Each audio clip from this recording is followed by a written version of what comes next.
Buenas tardes, sean muy bienvenidos a la cuarta y última parte del primer ciclo del curso de actualización profesional para artistas visuales del Museo de Arte Costarricense. Mi nombre es Sofía Sotomafioli y me acompañan mis colegas Rafael Venegas Arias, Yurivania Sancho y Susi Vargas. Y estamos muy contentos nuevamente de contar con su presencia, de verdad, gracias por acompañarnos. Hoy tenemos unos pendientes todavía de la última sesión, vamos a iniciar con ese tema y posteriormente nos vamos a mover al tema de hoy, que es la segunda parte de derechos de autor para artistas visuales. Y hoy básicamente en ese tema vamos a hablar sobre la aplicación de la base legal que vimos la vez pasada. Vamos a iniciar entonces con la segunda, bueno, con la última parte que nos quedó pendiente de la última sesión, que fue la sesión número 3 de hace 8 días. Y el tema que nos quedó pendiente de esta sesión número 3 es el papel del Estado. Y el papel del Estado específicamente en cuanto al alcance de sus responsabilidades en materia de artes visuales. El papel del Estado, como ustedes saben, está definido por leyes, por decretos, por reglamentos, por directrices. Como hablamos la vez pasada, hay un tema muy importante que es el principio de legalidad. Básicamente las instituciones del Estado hacen lo que dice la ley, nada más, nada menos. Y todas las acciones que el Estado emprende en materia de artes visuales, tanto para el estímulo de las bellas artes o de las, como se conocían en algún momento, las bellas artes o las artes visuales, como para la constitución del patrimonio, se fundamenta en este artículo de la Constitución Política. Y es un artículo muy importante porque básicamente es el que establece la responsabilidad del Estado, aquí definido como república. Dice que entre sus fines, y esto es constitucional, es derecho constitucional, está conservar y desarrollar el patrimonio artístico de la nación y apoyar la iniciativa privada para el progreso artístico, bueno, científico también, pero artístico. Y con base en este artículo, las instituciones del Estado están o fueron creadas y sus leyes fueron redactadas para dar cumplimiento a esta disposición constitucional. El texto constitucional, la Constitución Política, es el texto fundacional, como ustedes saben, del Estado costarricense y básicamente es el marco legal más amplio que después reglamenta hacia abajo las leyes y los decretos. Entonces, en cuanto al estímulo propiamente, hay varias instituciones que mantienen políticas de estímulo o que tienen el estímulo de las artes visuales dentro de su ley. Sin embargo, la rectora es el Museo de Arte Costarricense, como ustedes vieron, sobre todo en materia de patrimonio. Y dentro de los alcances y obligaciones del Museo de Arte Costarricense, el estímulo se presenta de esta manera. Dice que el museo procura reunir y exhibir las obras más importantes de las artes plásticas, esto también es un anacronismo, costarricenses, estimula la investigación y la creación artística por medio de becas y talleres especiales. En otras partes de su ley orgánica, que es la ley 6091, se encarga el Museo de Arte Costarricense de otras cosas. Por ejemplo, organizar concursos y certámenes, organizar exposiciones dentro y fuera de su sede. En fin, son disposiciones de estímulo que se refieren específicamente a la exposición, porque desde la ley se entiende que parte del estímulo que se da del Estado al sector es justamente no solo la visibilización, sino la legitimación de artistas. Y es muy interesante también que en esta ley se indique las obras más importantes de las artes plásticas costarricenses. No es todas las artes, las obras de arte más importantes. En ninguna parte de la ley se define qué significa esto.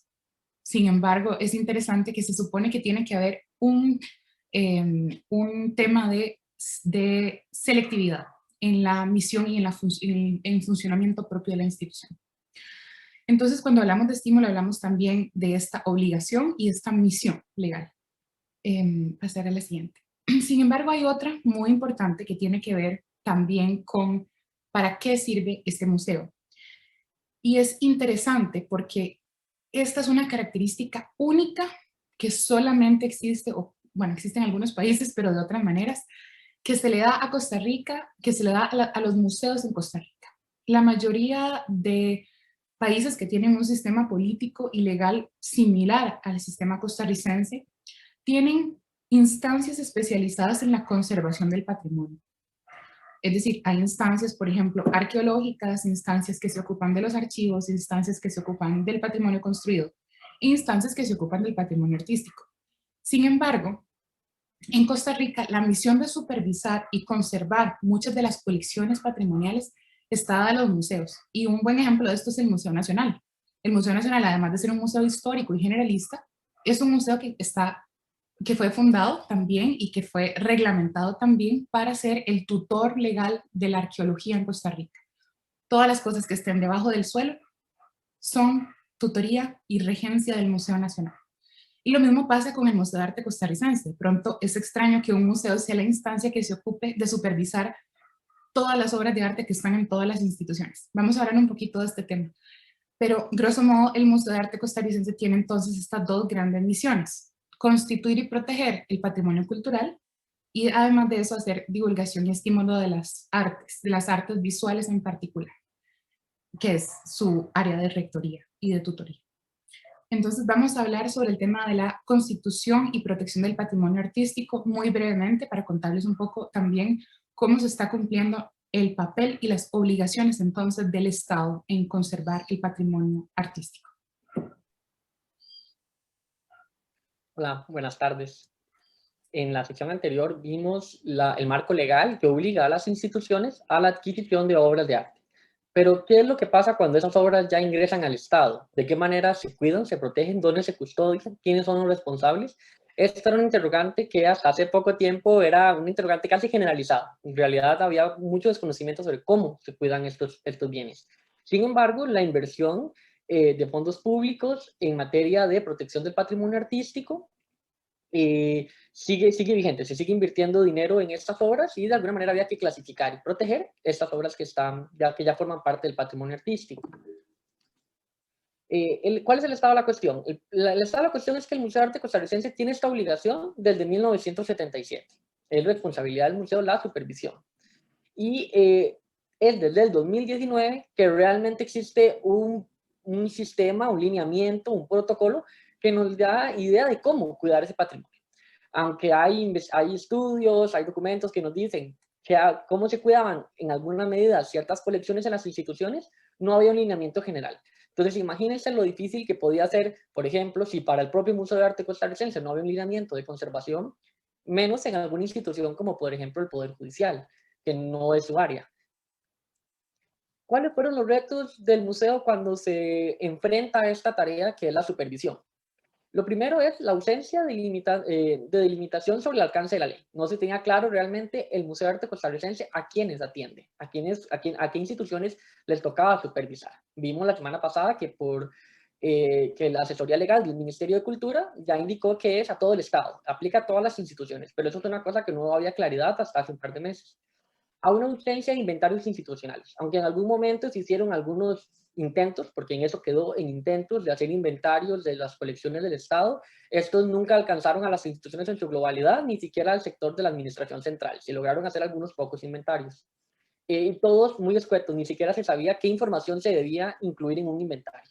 Entonces, lo más que podíamos encontrar en algún momento era el número de Civinet, y en muchos casos ni siquiera el título ni el artista, si acaso la técnica. La ausencia de protocolos y procedimientos en todas las áreas. Como les mencionaba, no hay conocimiento sobre cómo había que enfrentar cómo cuidar estos bienes. La ausencia de recursos humanos, no habían especialistas, en realidad siguen existiendo muy pocos especialistas en conservación y en restauración, hay muy pocos restauradores, y conservadores no había hasta el momento. Y el desconocimiento de las instituciones supervisadas, todas tenían una buena intención, todas querían apoyar o colaborar, querían hacer algo, pero muchas veces en su desconocimiento más bien generaron más daños. Y finalmente la legislación. La legislación está muy escueta, había muchos vacíos que no lograban sentar las responsabilidades de cada institución en materia de la protección de sus bienes. Otro problema que el museo también se enfrentó es el tema de los monumentos.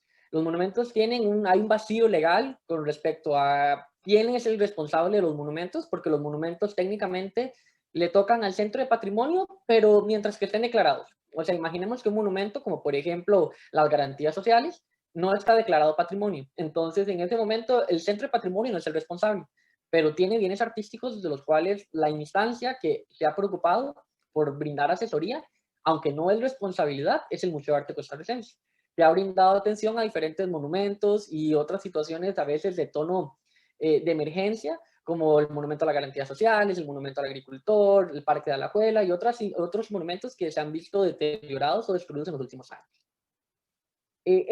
¿A qué ha llevado toda esta situación? A una irregularidad. No se conocía realmente cuántas obras habían, no sabía cómo cuidarse, y eso lo que llevó fue a que varias obras desaparecieran o se dañaran definitivamente. Por esa razón, el Museo de Arte Costarricense en 2019 publicó este documento, que ahí está el código QR, si quisieran consultarlo, es un documento extenso, completo, es un manual técnico que engloba todas las tareas para la atención del patrimonio artístico.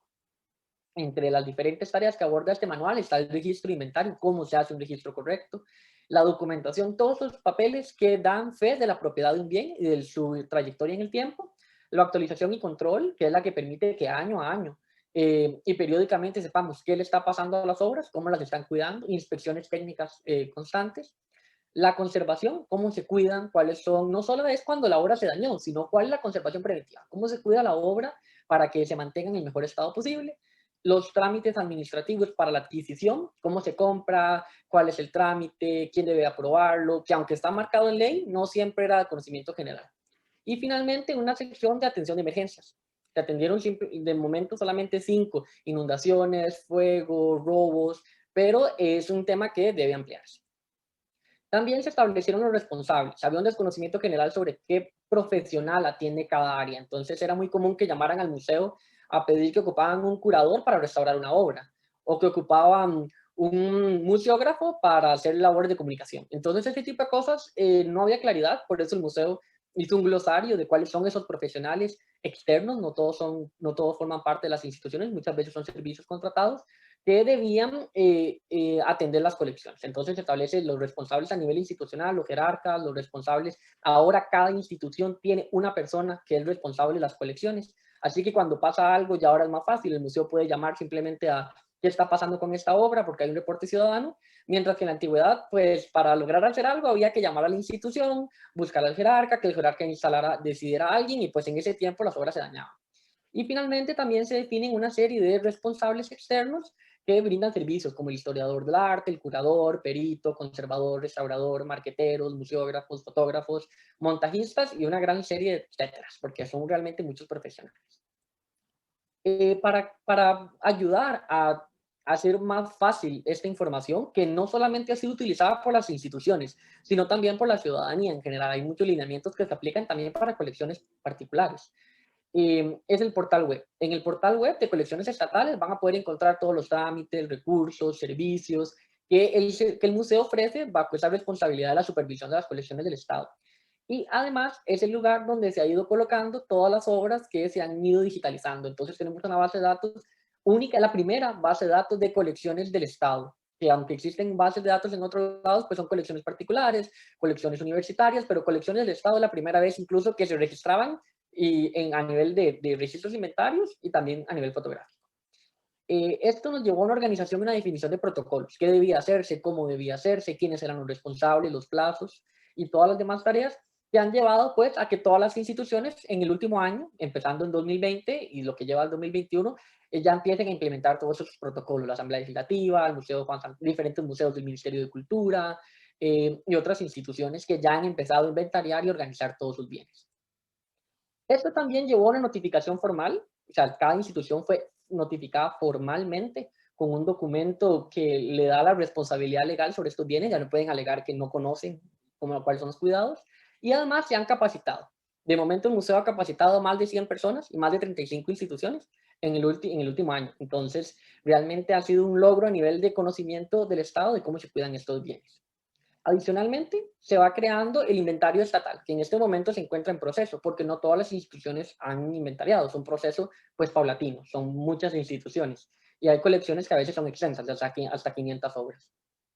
En la página van a poder encontrar el inventario que está por institución, las instituciones que están en gris claritos porque no tienen obras, las que están en gris sin subrayar es porque están en proceso, y las que están subrayadas son las que ya hicieron sus inventarios y los van a poder consultar en línea. Al ingresar pueden ver la cantidad de obras y al entrar al link pueden ver las obras que le pertenecen a esa institución.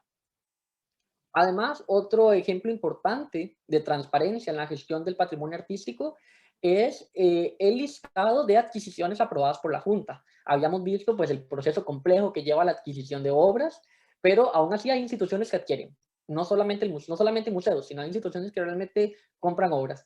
Y lo importante es que todas esas obras que han sido sancionadas por la Junta Administrativa, que son las que deciden cuáles sí y cuáles no, todas se encuentran para consulta pública en el link que ustedes encuentran arriba en el código QR. Pueden encontrar la página donde están todas las obras que han sido aprobadas por la Junta.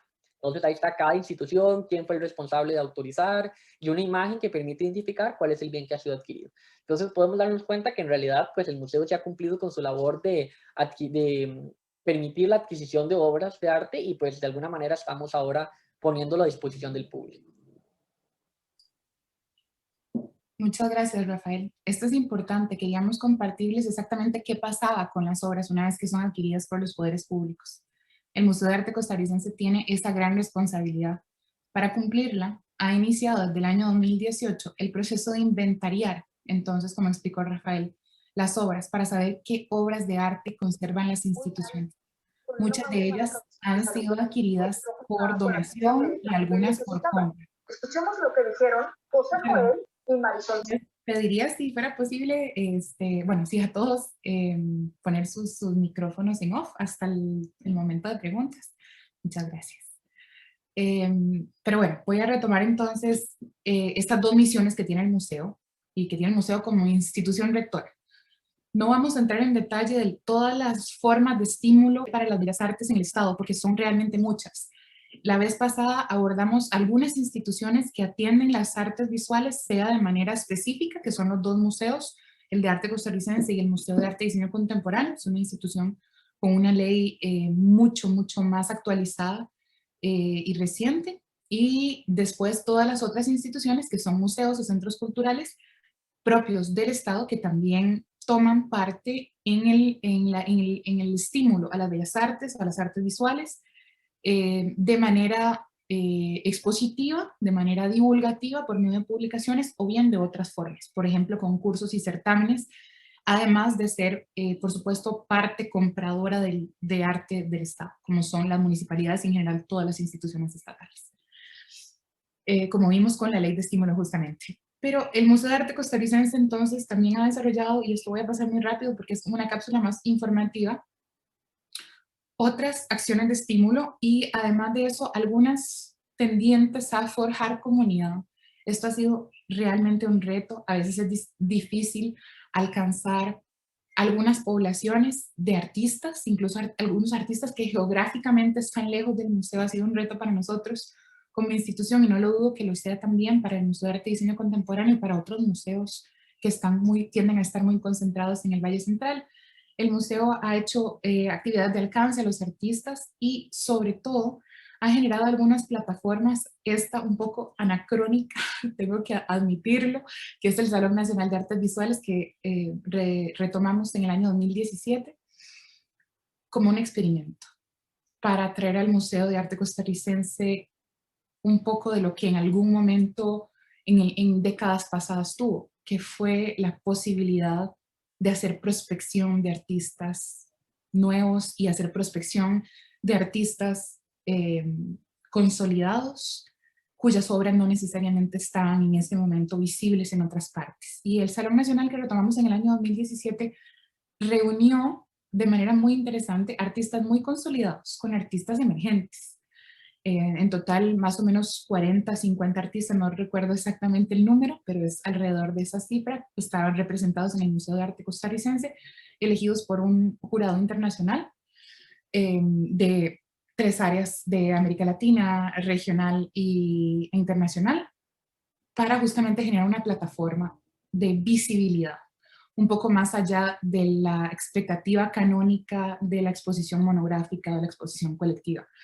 El salón, por supuesto, no tiene curaduría. Y en el 2019 se repitió la experiencia, entonces lo que hicimos fue retomar este evento cada 2 años. Al final les voy a hablar un poquito del tema del Salón 2021, porque ya este año toca.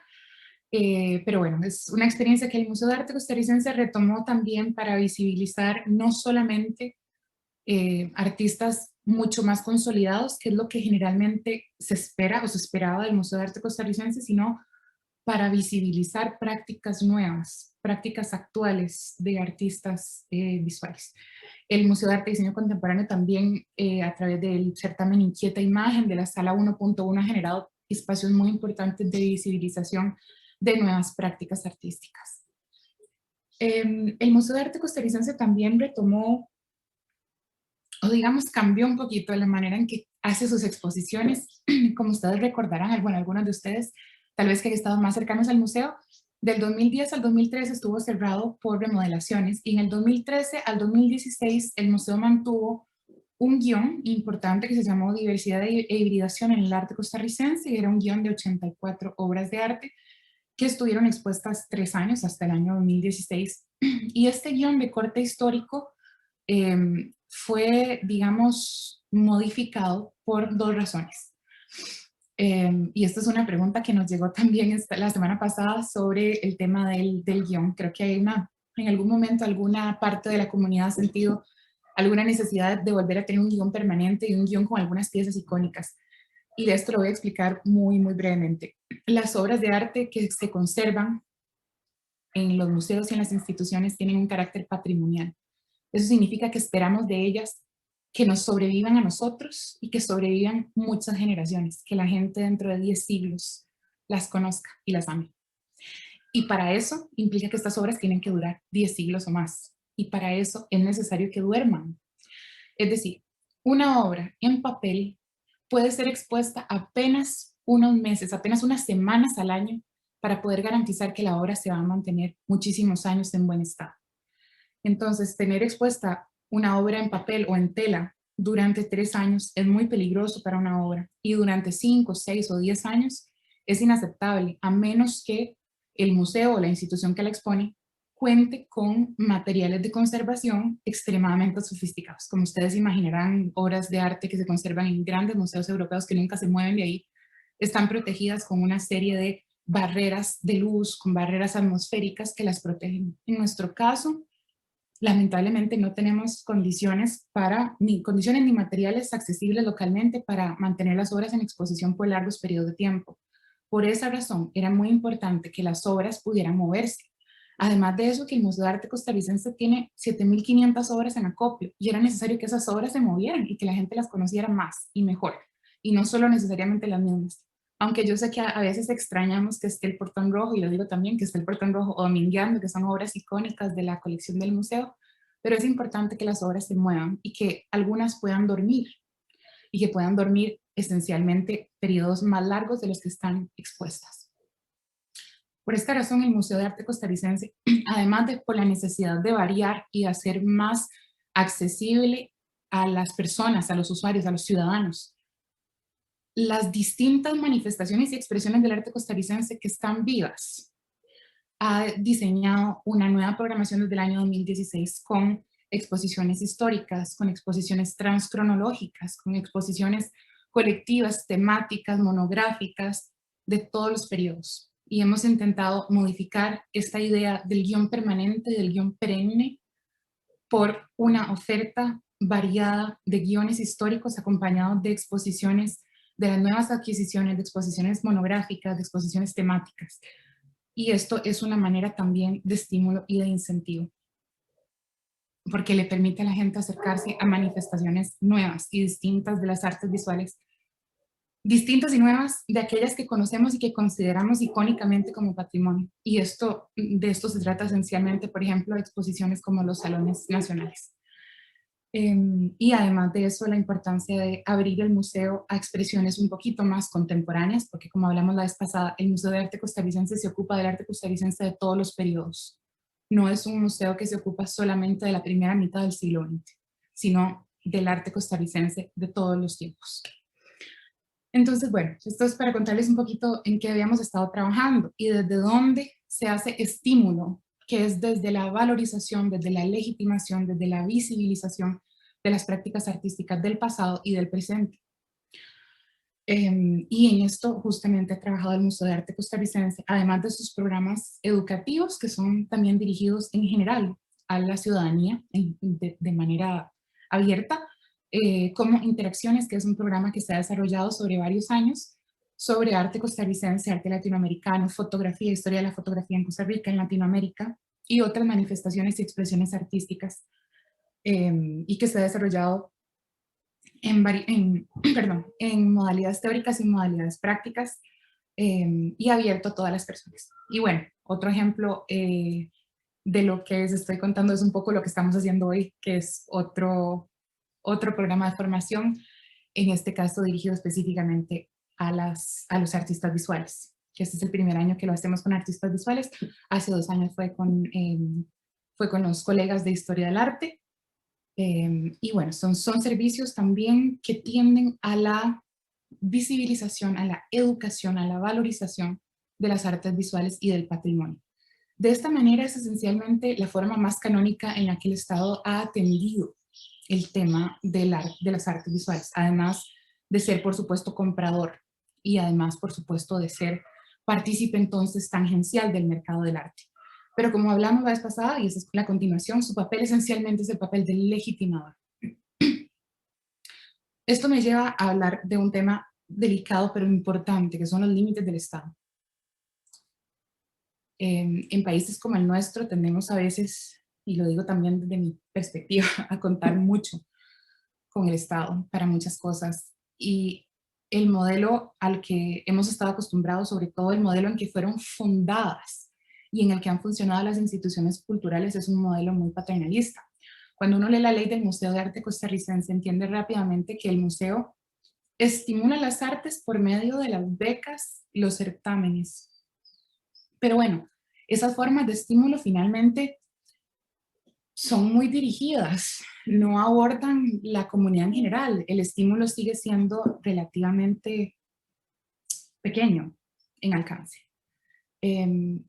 No podemos esperar que con el tamaño de la inversión que puede hacer el Estado, sea posible mantener un sistema sostenible de estímulo para todos los artistas, porque eso no pasa ni siquiera en los países ricos. Entendemos entonces que el modelo paternalista con el que fueron fundadas muchas de nuestras instituciones, que fueron fundadas en el mejor entendido y con la mejor disposición e intención, no necesariamente es sostenible, porque siempre la comunidad va a ser más grande. La normativa que tenemos, el segundo punto, es que es una normativa visionaria, es una normativa que nos dio patrimonio, que nos dio, es decir, el concepto mismo de que tenemos patrimonio artístico como nación. Y además de eso, nos dio la importante misión estatal de hacer estímulo o de fomentar las iniciativas privadas, artísticas y científicas. Sin embargo, también entendemos que esa normativa tiene límites. Vimos, por ejemplo, la ley de estímulo y cómo realmente es una ley importante, pero que requiere actualizaciones. Sin embargo, dentro de todos estos límites tenemos que reconocer que como país hemos tenido enormes logros en materia de cultura, que personas de hace muchas generaciones pensaron en la importancia de las artes visuales, pensaron en la importancia del teatro y de la música muy particularmente. Pero bueno, entonces volvamos a cuáles son los límites del Estado. El Estado ha estado trabajando desde un modelo extremadamente paternalista, porque su legislación está hecha así y porque obedece al principio de legalidad. Pero bueno, además de ese modelo, el Estado es actor tangencial del mercado, porque tiene la potestad para comprar obras de arte y porque además de eso tiene la obligación de hacerlo cuando construye edificios públicos para la prestación de servicios directos a la población. Entonces el Estado forma parte del mercado. Sin embargo, el Estado no puede ser todo el mercado y en ningún país lo es. Es una parte, y una parte pequeña de los compradores que pueden formar parte de un mercado. El Estado no puede comprar a todos los artistas y todas las obras, eso va de sí. Y además de eso, el Estado, cuando compra una obra de arte, la asume como patrimonio y asume la conservación de esa obra de arte para siempre. Y es decir, asume los gastos de esa conservación para siempre sobre el erario público. Eso significa que la responsabilidad del Estado es adquirir muy pocas cosas de muy buena calidad, porque esas pocas cosas que adquiera de muy buena calidad las va a tener que mantener para siempre, para que dentro de 10 siglos la gente las pueda seguir disfrutando. Eso nos deja con un Estado que puede adquirir poquito, muy bien seleccionado, pero que no es capaz de asumirse como un mercado único del arte. En ningún país es así, ni siquiera en los países más ricos es así. El Estado nunca es la parte principal del mercado. También otra cosa buena que tenemos como herencia como país en nuestro modelo legal es que tenemos una institucionalidad especializada y activa. Es una institucionalidad que tiene muchas camisas de fuerza, porque sus leyes a veces son un poquito estrechas, porque el principio de legalidad los obliga a hacer solo lo que la ley dice, porque no necesariamente tienen presupuestos para comprar, por ejemplo, obras de arte, que no tienen a veces presupuestos para organizar certámenes, que no tienen presupuestos para hacer más y mejores exposiciones, porque no necesariamente tienen los recursos, pero aún así tiene instituciones especializadas en artes visuales. Y ese grado de sofisticación en la legislación es muy admirable para un país de nuestro tamaño. Y son instituciones que datan de hace 40 años. Es un logro asombroso realmente, y que esta institucionalidad se haya mantenido articulada y activa, y que goce de muchos beneficios, principalmente de un presupuesto estatal esencialmente que le permite dar servicios gratuitos como este que estamos dando hoy, o como la entrada al Museo de Arte Costarricense, que es gratuita. Otra cosa interesante que les decía es el tema de los, creo que lo mencioné un poco antes, los límites orgánicos del coleccionismo estatal. Cuando hablamos de incentivos, el coleccionismo estatal tiene sus límites intrínsecos, que es esto de que el Estado debe adquirir poquitas cosas y muy bien seleccionadas, porque esas poquitas cosas son las que va a tener que mantener muchos siglos a costillas del erario público. Entonces, en ese sentido tenemos un Estado que tiene una normativa que fue muy visionaria en ese momento cuando fue creada y nos permite tener hoy en día patrimonio y políticas de estímulo, que políticas de estímulo que son reales y que son tangibles, que son esas de la exposición, de los certámenes, de la divulgación, de las publicaciones que muchas instituciones hacen y que a veces no nos damos cuenta como ciudadanos, pero las instituciones trabajan. Otra cosa importante es entonces que el Estado es un actor solo tangencial del mercado. Y finalmente que existen para ello límites orgánicos propios de su normativa. Entonces, en el marco de estas limitaciones y estas, digamos, alcances que tiene nuestra normativa, que tenemos nosotros como país y nuestra institucionalidad, ¿cuáles son las perspectivas reales para el sector? Sabemos que el Estado no va a ser el único mercado, ni puede ser el principal mercado. Es decir, aunque queramos como comunidad artística venderle al Estado y que eso sea viable y existe, los presupuestos van a ser reducidos, el Estado tiene que ser selectivo y además es tramitológico por naturaleza. Y ha sido constituido así, por razones de transparencia y otras razones históricas que son un poco complejas de entender, pero lo importante es que dentro de esto tenemos un marco amplio de perspectivas importantes que el sector debe considerar, que cada uno de nosotros como parte de este sector de artes visuales en el que trabajamos debemos considerar. El Estado no va a resolver muchos de los problemas fundacionales, muchos de los problemas medulares de la comunidad artística. ¿Qué sería de este país sin teatros? ¿Dónde estarían los actores y las actrices? Los actores y las actrices tienen estas plataformas, que son los teatros públicos y los teatros privados. Y si estos espacios no existieran, los actores y las actrices no tendrían mucho que hacer. Esas plataformas son necesarias, son indispensables. Lo que pasa es que esto no se traduce en las artes visuales. Para las artes visuales, las plataformas estatales nunca son de venta. El Estado, a algunas excepciones como el Estado cubano, no son mercaderes de arte. El Estado no es un mercader y en la mayoría de países no funciona como un mercader de arte.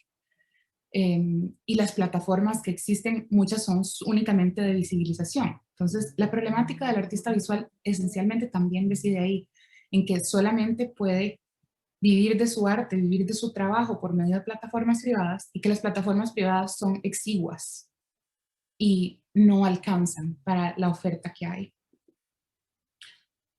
¿Cuáles son las perspectivas importantes para el sector? La primera es el fortalecimiento de las plataformas privadas.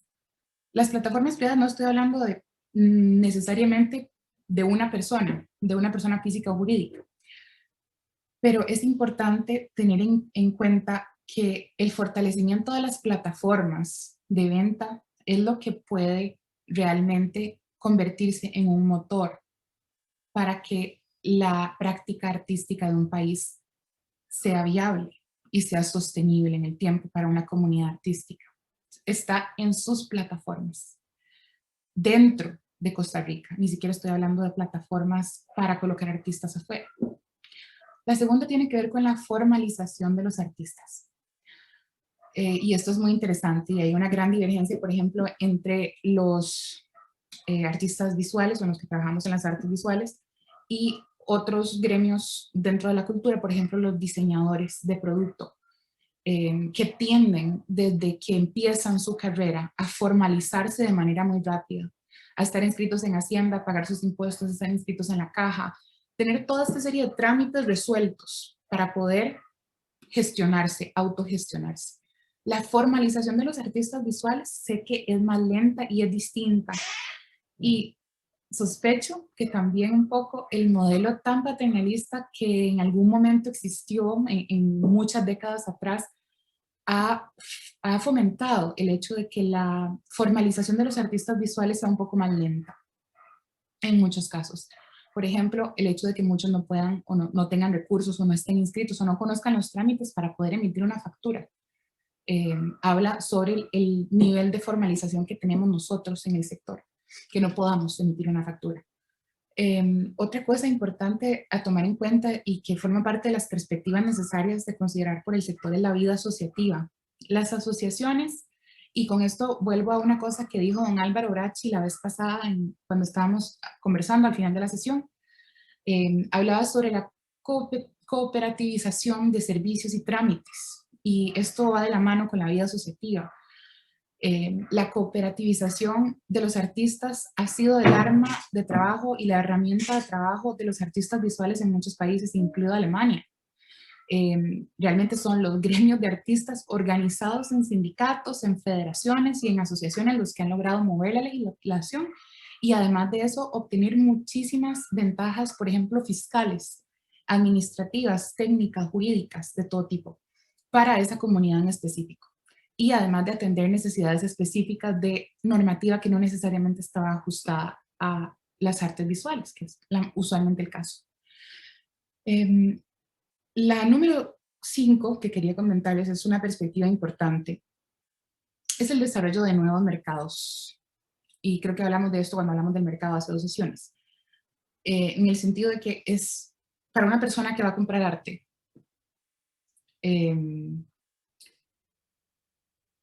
No hay muchas opciones. O no hay muchas opciones que una persona de la calle cualquiera conozca. Imaginémonos un profesional que trabaja en una empresa y este profesional en administración, contabilidad, cualquier cosa.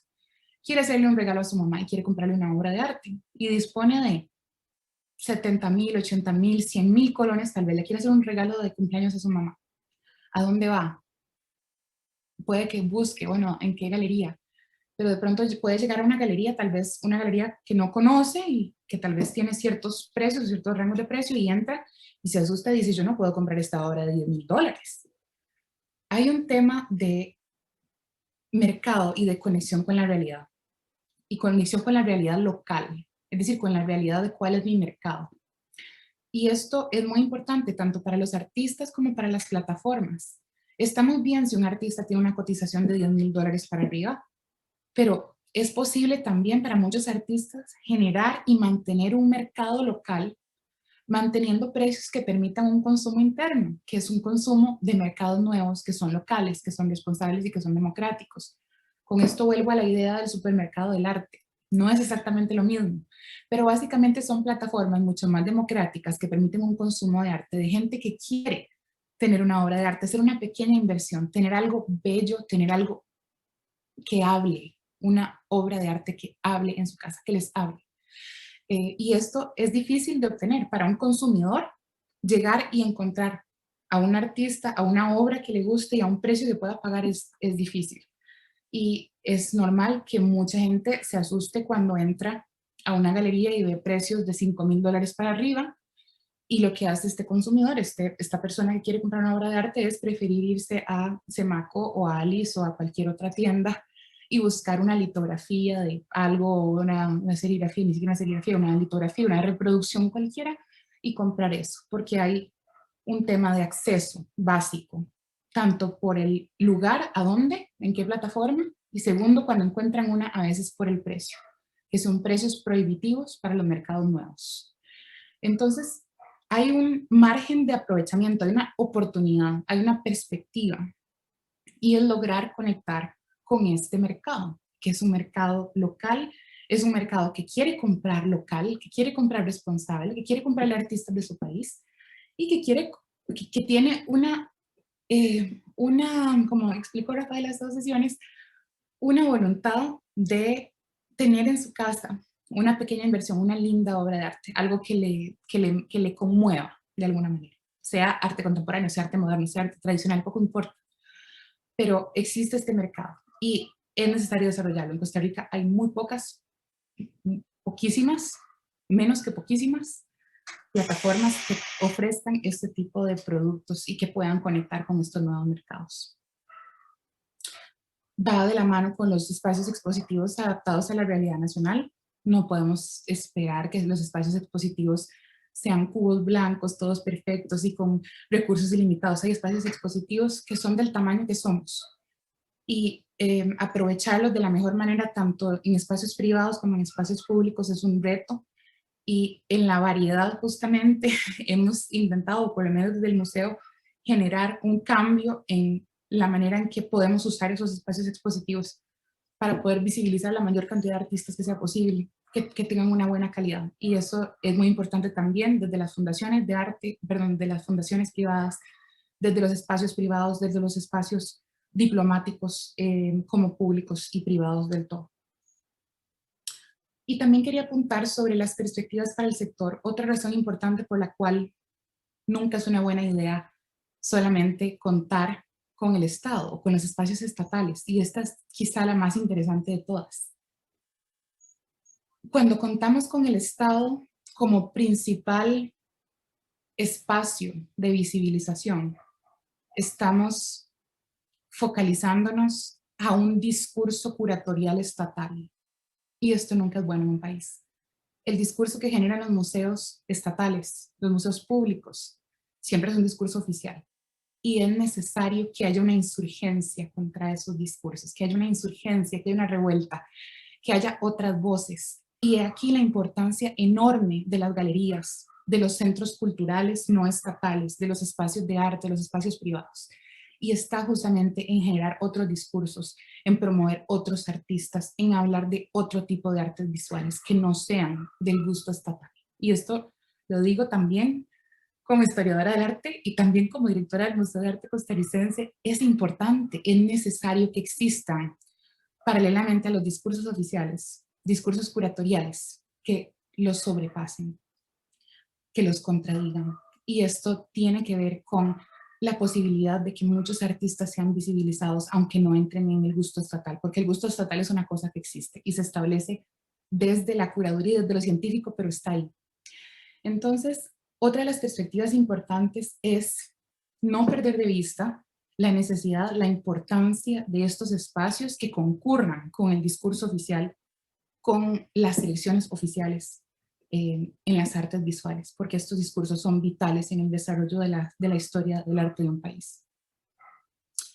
Bueno, sin más, creo que nos extendimos un poquito y le pido disculpas a Susi, que nos va a presentar a continuación el tema de hoy, que es derechos de autor para artistas visuales en su parte número 2. De paso la palabra a Susi Vargas. Muchas gracias, Susi. Hola a todos, muy buenas tardes, noches ya. Bueno, hoy vamos a continuar con esta partecita de los derechos de autor, ya un poco más en la parte práctica, después de haber pasado también por todas estas charlas anteriores donde hemos hablado de las galerías, de los espacios expositivos, del tema de cómo puede comprar obras al Estado, ¿verdad? Todo este montón de temas que hemos estado hablando.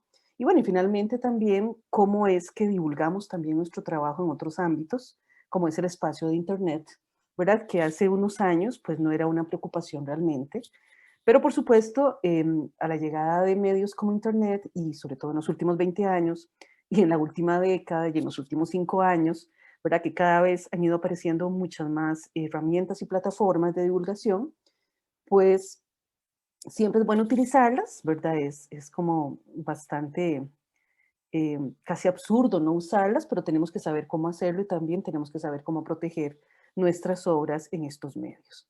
Entonces, bueno, hoy vamos a estar hablando de algunos temas, ¿verdad? Entre ellos el tema de las limitaciones del derecho de autor. Cuando nosotros hablamos de limitaciones del derecho de autor, estamos hablando de dos aspectos importantes. Uno es las limitaciones que por sí misma la ley nos genera, ¿verdad? Que tienen que ver fundamentalmente con aquel tema que vimos semanas atrás de todo lo que son los derechos patrimoniales de los creadores. Y por supuesto, entonces, cuando hablamos de limitaciones, estamos hablando también del tema de la explotación de la obra en sí misma, ¿verdad? La obra como tal, como bien lo dice ahí la imagen, ¿verdad? Es un bien inmaterial, pero que está sometido a determinadas limitaciones legales, especialmente para satisfacer ciertas necesidades sociales, pero guardando un adecuado equilibrio con el fin de resguardar su legítimo interés a seguir la suerte económica de su creación, estimular así su labor creativa, incentivar la producción de nuevos bienes culturales, así como alentar las inversiones industriales y comerciales en los distintos sectores involucrados. No podemos olvidar que el derecho de autor pertenece a la propiedad intelectual y bueno, usualmente cuando se habla de ciertas necesidades sociales es sobre todo en ámbitos como la propiedad industrial, ¿verdad? En el que va obviamente todo el tema de las patentes, etcétera. Y bueno, a veces muchas de estas invenciones, como son por ejemplo medicinas, ¿verdad? O avances tecnológicos, etcétera, muchas veces los gobiernos pueden incluso decir, bueno, usted tiene esta patente, usted tiene esta invención, pero la ocupamos porque en este momento hay una pandemia o lo que sea. Obviamente, en medio de esta que estamos viviendo, esto no se ha dado, ¿verdad? Porque hay muchísimos intereses meramente políticos, económicos importantes, pero cualquier gobierno ante una invención podría decir, necesitamos su invención, estamos ante un interés absolutamente social.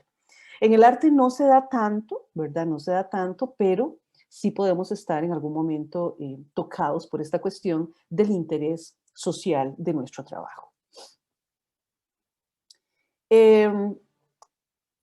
También es muy importante, sobre todo a partir de la tecnología digital, este tema de el tiempo, ¿verdad? Porque claro, hace, no sé, 20 años, nosotros la forma que teníamos para divulgar nuestro trabajo como creadores artísticos era a través de galerías, tener ojalá la suerte de que esa galería generara un catálogo o de que algún periodista en aquellos ámbitos, aquellas revistas que existían, que poco han ido desapareciendo lamentablemente, ¿verdad? Y todos sabemos que los espacios de arte en este momento, los espacios de los periódicos y revistas que existen en el país son prácticamente al final, ¿verdad? De la página.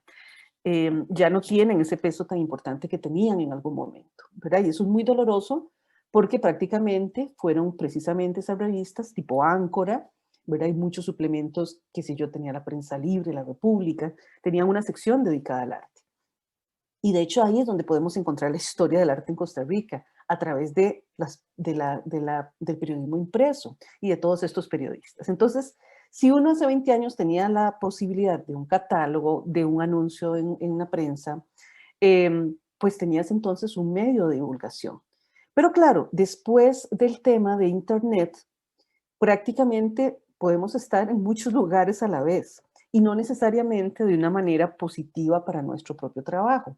Entonces, claro, cuando hablamos aquí de prever el tiempo, ¿verdad? Estamos hablando de la explotación a partir del avance tecnológico. Entonces, claro, aquí es donde precisamente tenemos que trabajar mucho el tema de la protección de nuestras obras, saber exactamente dónde compartimos las obras, dónde divulgamos nuestro trabajo, ¿verdad? Porque de pronto una imagen de una obra mía puede en milésimas de segundo estar en 20 países a la vez, puede estar siendo compartida, puede estar siendo obviamente plagiada, etcétera, ¿verdad? Y esto es un gran problema. O sea, tenemos una cosa muy particular. Tenemos en este momento histórico la posibilidad de divulgar en milésimas de segundo, ¿verdad? Nuestro trabajo, llegar a millones de personas, pero también en esas millones de personas perdernos, ¿verdad? Entonces, sí es como súper importante entender esto. Entonces, de pronto si mi imagen aparece en las redes, ¿verdad? Yo no me puedo enojar, o sea, aparece, ahí de pronto aparece. Uno como artista, de pronto, yo que por ejemplo trabajo tanto el desnudo artístico, de pronto he expuesto una obra y alguien le toma una foto y la comparte, ¿verdad? Entonces, claro, hay una cuestión ahí súper fuerte que vamos a hablar ahorita del derecho de uso de la imagen del otro y del tema de cómo se comparten mis trabajos. Entonces, hay una cuestión en la parte legal, ¿verdad? Donde dice que yo puedo usar de manera personal una imagen, digamos yo desde el punto de vista académico, para una investigación, en tanto no la publique sin autorización del autor, etcétera, ¿verdad? Pero yo la puedo usar a nivel personal. Yo no me puedo enojar como autor por eso, porque en este momento, como les digo, este tema del avance tecnológico nos supera a nivel incluso de cuestiones legales, ¿verdad? Ahora bien, cuando ya mi imagen es usada, ¿verdad? Y vamos al segundo párrafo de esta imagen, yo como autor o mi derechohabiente puede autorizar o prohibir el acto de divulgación de esta imagen sin mi permiso, ¿verdad? O sea, está bien, yo como profesora puedo utilizar la imagen de alguien, que si yo me hago una camiseta de, no sé, de Nora Volandi porque me fascina su obra, eh, pero ya no me puedo dedicar a comercializar esa camiseta, ¿verdad? Y venderla como quiera, o sea, no puedo hacer eso sin autorización, no sé, del museo, de los descendientes, ¿verdad? Tengo que ver de qué manera, si quiero hacerlo, cosa que podría hacer en acuerdo con los descendientes, tengo que pedir autorización, no simplemente puedo usar una imagen y empezar a hacer con ella lo que yo quiera. Y de cualquier manera, todas las imágenes tienen restricción.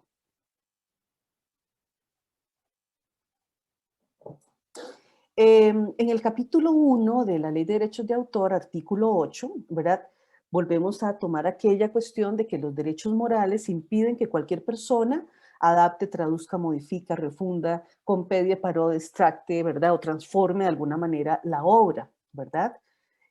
Ahora bien, en este artículo dice, la sustancia de una obra de dominio público, ¿verdad? Es el titular exclusivo de su propio trabajo, pero no podrá oponerse a que otros hagan lo mismo con esa obra de dominio público. O sea, si hay un monumento en media calle, yo no puedo, ¿verdad? Decir, bueno, en algún momento Botero, de hecho el autor Botero de Colombia, trató de hacerlo. O sea, nadie puede divulgar mis obras de alguna manera, ¿verdad? Pero bueno, de hecho, las obras de Botero, la gente llega a Colombia y se fotografía con ellas, y, ¿verdad? Es como muy difícil estar en un espacio público, que sería muy diferente a que esa obra estuviese en un restaurante, en un banco, ¿verdad? En algún lugar que ya después de pasar el margen de la puerta, ya estamos en un espacio completamente privado, ¿verdad? Pero si la obra está en espacio público, dentro de esas limitaciones que yo como autor tengo es la parte difícil de prohibir, ¿verdad? La prohibición de que esa imagen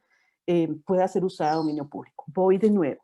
Yo puedo hacer eso a nivel personal, me puedo tomar la foto, etcétera, versus a tomarle foto y empezar a comercializar esa imagen, ¿verdad? Y ahí, entonces ya pasamos a la otra parte.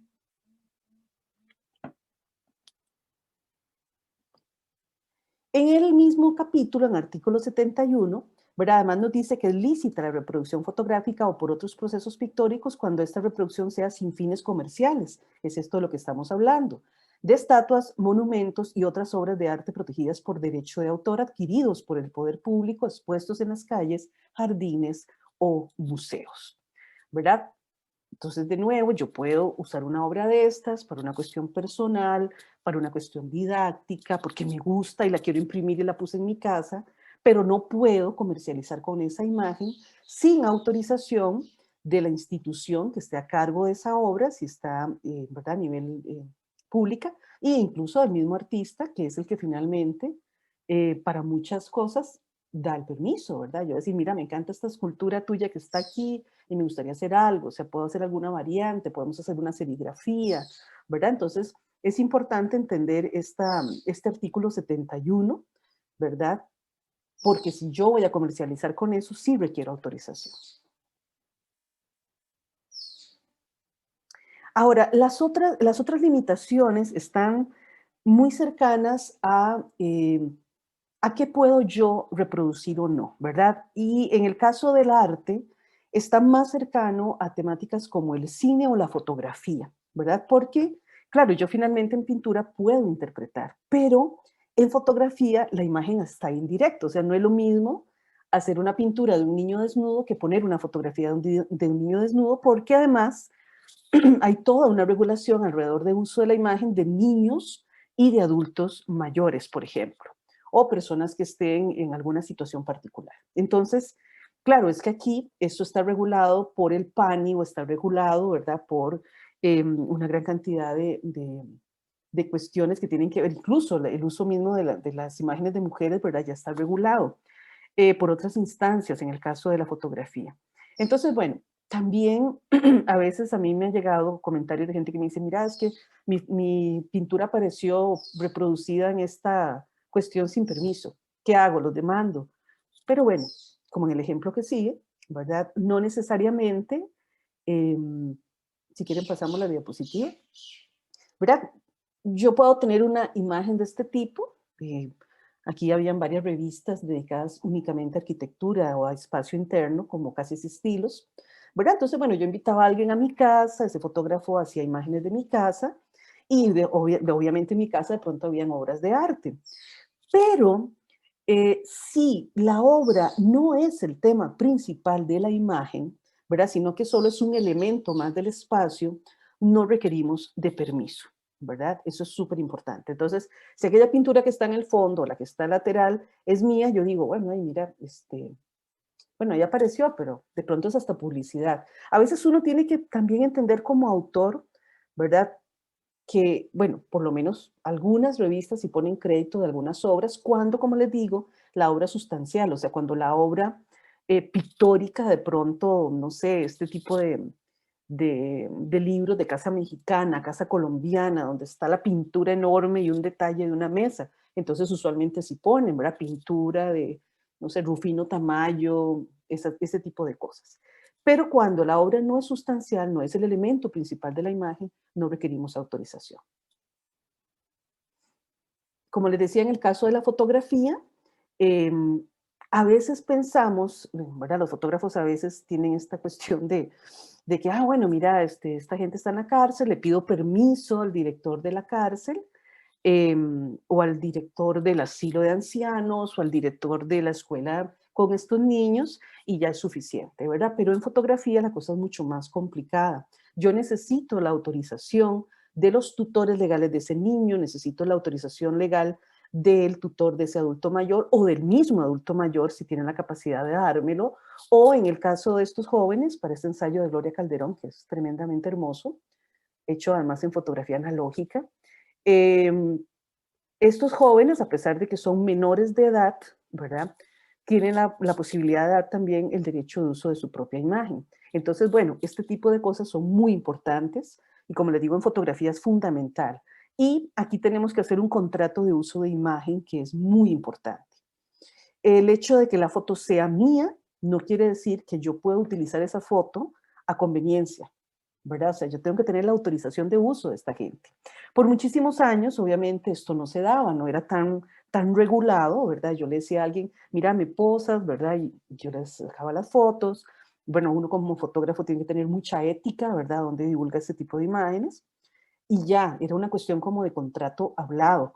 Pero actualmente, y nuevamente por el tema de las redes, es muy importante hacer contratos escritos.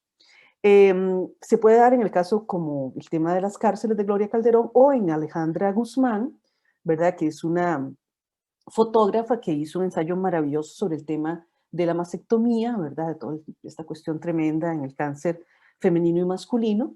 Y bueno, ella trabajó con todas estas señoras que le posaron, ¿verdad? De hecho, tiene fotografías tremendas de cirugías, ¿verdad? Una cosa súper fuerte, donde ella nunca mostró el rostro, ¿verdad? Siempre esta cuestión del respeto de la identidad de la persona que te está colaborando, ¿verdad? Yo he visto muchos proyectos donde el fotógrafo de pronto dice, sí, no, tranquila, no va a salir la cara, y cuando hacen la publicación aparece el rostro de las personas, ¿verdad? Entonces, hay una cuestión súper fuerte de ética aquí que debemos manejar en fotografía y debemos manejar en cine, ¿verdad? Si hay alguien acá que también trabaja en producción audiovisual o cine, ¿verdad? Es muy, muy importante.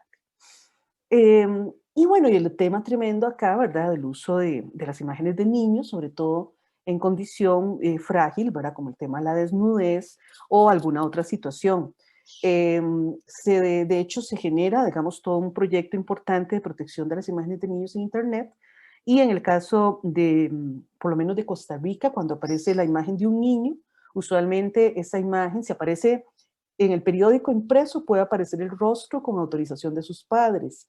Pero si aparece en Internet, ese rostro del niño tiene que ser o borrado o no tiene que aparecer la carita, ¿verdad? O sea, absolutamente nada. El caso de Salimán es sumamente interesante. Salimán ha sido muy criticada, ¿verdad? Ya todos estos niños son muchachas y muchachos enormes, ¿verdad? Ya son adultos. Pero bueno, ella tuvo muchos problemas por el uso de sus imágenes, ¿verdad? De una vida que ellos llevaban tranquilo, una vida nudista, ¿verdad? Donde toda la familia andaba feliz. Pero bueno, cuando ella publica estas fotos va a tener mucho, mucho problema. Lo sigue teniendo incluso el día de hoy, a pesar de que ya han pasado tantos años. Aquí recuerdo el caso particular de Roxana Nagy-Geller, con fotografías de su hija, ¿verdad? Que ella la vestía como una adulta. Entonces, ¿verdad? Este tipo de cuestiones complejas. Cuando son familiares nuestros estos niños, tenemos que tener igual la autorización de uso, ¿verdad? La autorización de imagen de tanto la parte paterna como materna. Si una de estas partes dice que no, simplemente es no. Y si el niño no está de acuerdo, simplemente no se hace. Aunque en el caso de la publicidad ya haya un contrato firmado. Si el niño dice no quiero, simplemente se respeta la voluntad del niño.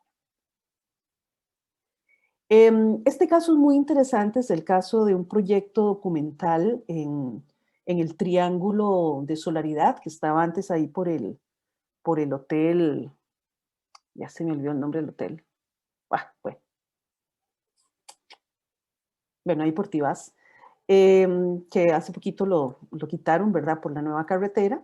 Y bueno, en este ensayo, ¿verdad?, Andrés García Lagner, del 2006, pues trabajó con muchísimos niños, ¿verdad?, porque a él le interesaba mucho también la perspectiva de los niños. Entonces, bueno, obviamente este niño ya es un muchacho, ¿verdad?, pero en este caso él sí trabajó con contrato, ¿verdad?, el contrato que firma con los padres, donde se habla, ¿verdad?, de que estas imágenes van a ser usadas específicamente para este proyecto, ¿verdad?, que se va a mantener la identidad inédita de los niños y los personajes que aparezcan en las imágenes, y que solo serán mostradas las imágenes que han llegado a acuerdo mutuo. O sea, cuando ya Andrés genera todo este proyecto, se lo enseña a la familia, y la familia decide si autoriza o no la publicación o la divulgación de las imágenes, ¿verdad? Entonces, bueno, es este tipo de acuerdos a los que tenemos que llegar. En el caso, por ejemplo, de adultos mayores, ¿verdad? También es bastante delicado. De nuevo, ¿verdad? Una pintura se transforma en una interpretación de aquella persona que nos posa, de aquel adulto mayor. Lucian Freud, ¿verdad? Es un caso particularísimo porque hasta él mismo, ¿verdad? Él es extremadamente, yo diría que hasta cruel, ¿verdad? Con sus modelos, y los pinta, ¿verdad? De una manera casi descarnada. Es una cosa muy particular. Hasta él mismo se pinta así. Pero no es lo mismo ver una pintura, incluso un desnudo, ¿verdad?, de un adulto mayor pintado, que ver una fotografía de un desnudo de un adulto mayor, ¿verdad? Como el caso de estas obras de Adriana Calatayud, fotógrafa mexicana, ¿verdad?, donde ella está fotografiando adultos mayores, desnudos, y sobreponiéndole, ¿no?, este tema de los mapas, etcétera. Entonces, bueno, ¿a qué acuerdo llegamos? El caso de Adela Marín es muy interesante, ¿verdad? Adela Marín trabaja esta serie bellísima Desde el baño en el 2004, donde retrata a su madre y a su tía abuela, en ese momento creo que tenía 102 años la señora, en el ritual mañanero, ¿verdad?, de bañarse juntas, ¿verdad?, de cuidarse juntas, etcétera. Y ella va a hacer fotografías muy hermosas de la tía abuela, ¿verdad? Pero claro, además va a esperar cuando ya la tía muere, ella va a esperar para poderlas mostrar, ¿verdad? Es una cuestión también, como les digo, de ética, de respeto. dar como ese tiempo prudente para poder mostrar las imágenes. Esta es una serie que hace, ¿verdad?, donde demuestra como esta ternura con la autorización de su madre, con la aprobación de la tía, ¿verdad? Pero se espera un tiempo prudente para poderlas mostrar. Entonces, bueno, es como ese respeto que a veces tenemos que tener. José Díaz, por ejemplo, el otro tema, igual ando en la calle fotografiando, de pronto no puedo andar con contratos para que la gente me firme, pero entonces trabajo desde este rostro anónimo también, ¿verdad? Muchas veces podemos hacer los fotógrafos en este momento pequeños videitos, el celular actualmente no lo permite, entonces videitos donde la gente me dice, sí, yo autorizo a José Díaz para que me haga este retrato para tal proyecto. Eso funciona también, ¿verdad? A nivel legal, si no tenemos la posibilidad de un contrato firmado. Pero también el tema del anonimato, ¿verdad? Como lenguaje plástico es increíblemente hermoso, pero también, ¿verdad? Protegemos de alguna forma la identidad del fotografiado. Otro tema que me interesaba también conversar el día de hoy es este tema de las entidades de gestión colectiva, ¿verdad? Y la importancia que estas tienen en el tema de generar herramientas, ¿verdad? Importantes en colaboración para divulgar nuestros trabajos, proyectarnos muchísimo mejor, tener incluso un respaldo legal, ¿verdad? Ante ciertas cosas. Las entidades de gestión colectiva es una particularidad del derecho de autor, ¿verdad?, con la que uno puede trabajar a través de la protección como titulares de los derechos, ¿verdad? Y también yo puedo decirle, bueno, ok, yo soy artista, pero a través de esta asociación, a través de esta entidad, yo puedo entonces, ¿verdad?, tener un respaldo de mi obra, etcétera. Son usualmente entidades sin fines de lucro, de carácter privado o público. Pueden denominarse también como empresas de concesión de licencias, organismos de derechos de reproducción, ¿verdad? Y existen dos tipos. La gestión colectiva obligatoria, que a veces se da en ciertas instituciones, ¿verdad? O ciertas, no sé, en ciertas, por ejemplo, en ciertos museos se da este tipo de gestión, ¿verdad? Y la gestión colectiva contractual o voluntaria, donde yo, Susy Vargas, me inscribo, ¿verdad?, como socia de una asociación. Y esa asociación, si bien es sin fines de lucro, la vez pasada hablábamos del problema de, ok, bueno, la Asociación de Artistas Plásticos, por ejemplo, no puede tener una cuestión como estar inscrita al SICOP, ¿verdad? Porque entonces pasas a ser como casi una empresa privada. Pero sí, una persona de la asociación puede estar en el SICOP. Y entonces eso va a facilitar, va a ser la plataforma para que otros artistas puedan vender obras al Estado, puedan, qué sé yo, uno inscrito en el SICOP, uno puede hacer muchísimas cosas, ¿verdad? Puede hacer trabajos de 1000 cosas. De pronto está ofreciendo un mural para tal cosa. Bueno, entonces a través de la plataforma podemos ganar esa licitación y podemos ganar, perdón, ese concurso y trabajar como colectivo. Podemos ganar, no sé, en mi caso, por ejemplo, el tema de conservación histórica de la fotografía, ¿verdad? Que me ha permitido entonces ciertas cosas. Que sí es complejo estar en SICOP, es complejo, pero es la forma en que podemos trabajar, ¿verdad?, de otra forma y agruparnos. Como gestión colectiva tenemos la posibilidad de esa fuerza. Ahora recordemos, y ahora que Sofía estaba hablando precisamente de este tema de la paternidad, ¿verdad?, que todo es que el museo, es que tal institución, pero no podemos olvidar, ¿verdad?, que agruparse, este tema de colaborar, de agruparnos, ha sido muy funcional en la historia del arte costarricense y en la historia general del arte.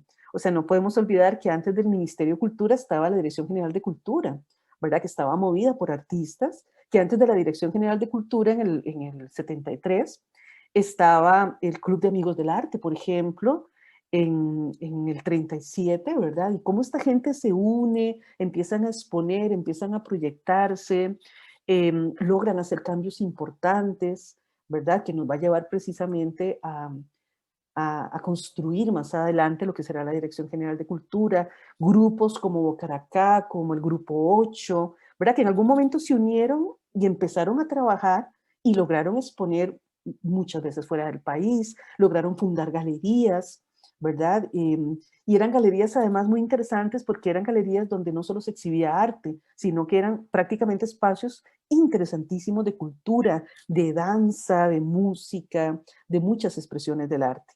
Entonces sí, hay que volver a esta cuestión de unirnos. Yo creo que es súper, súper importante.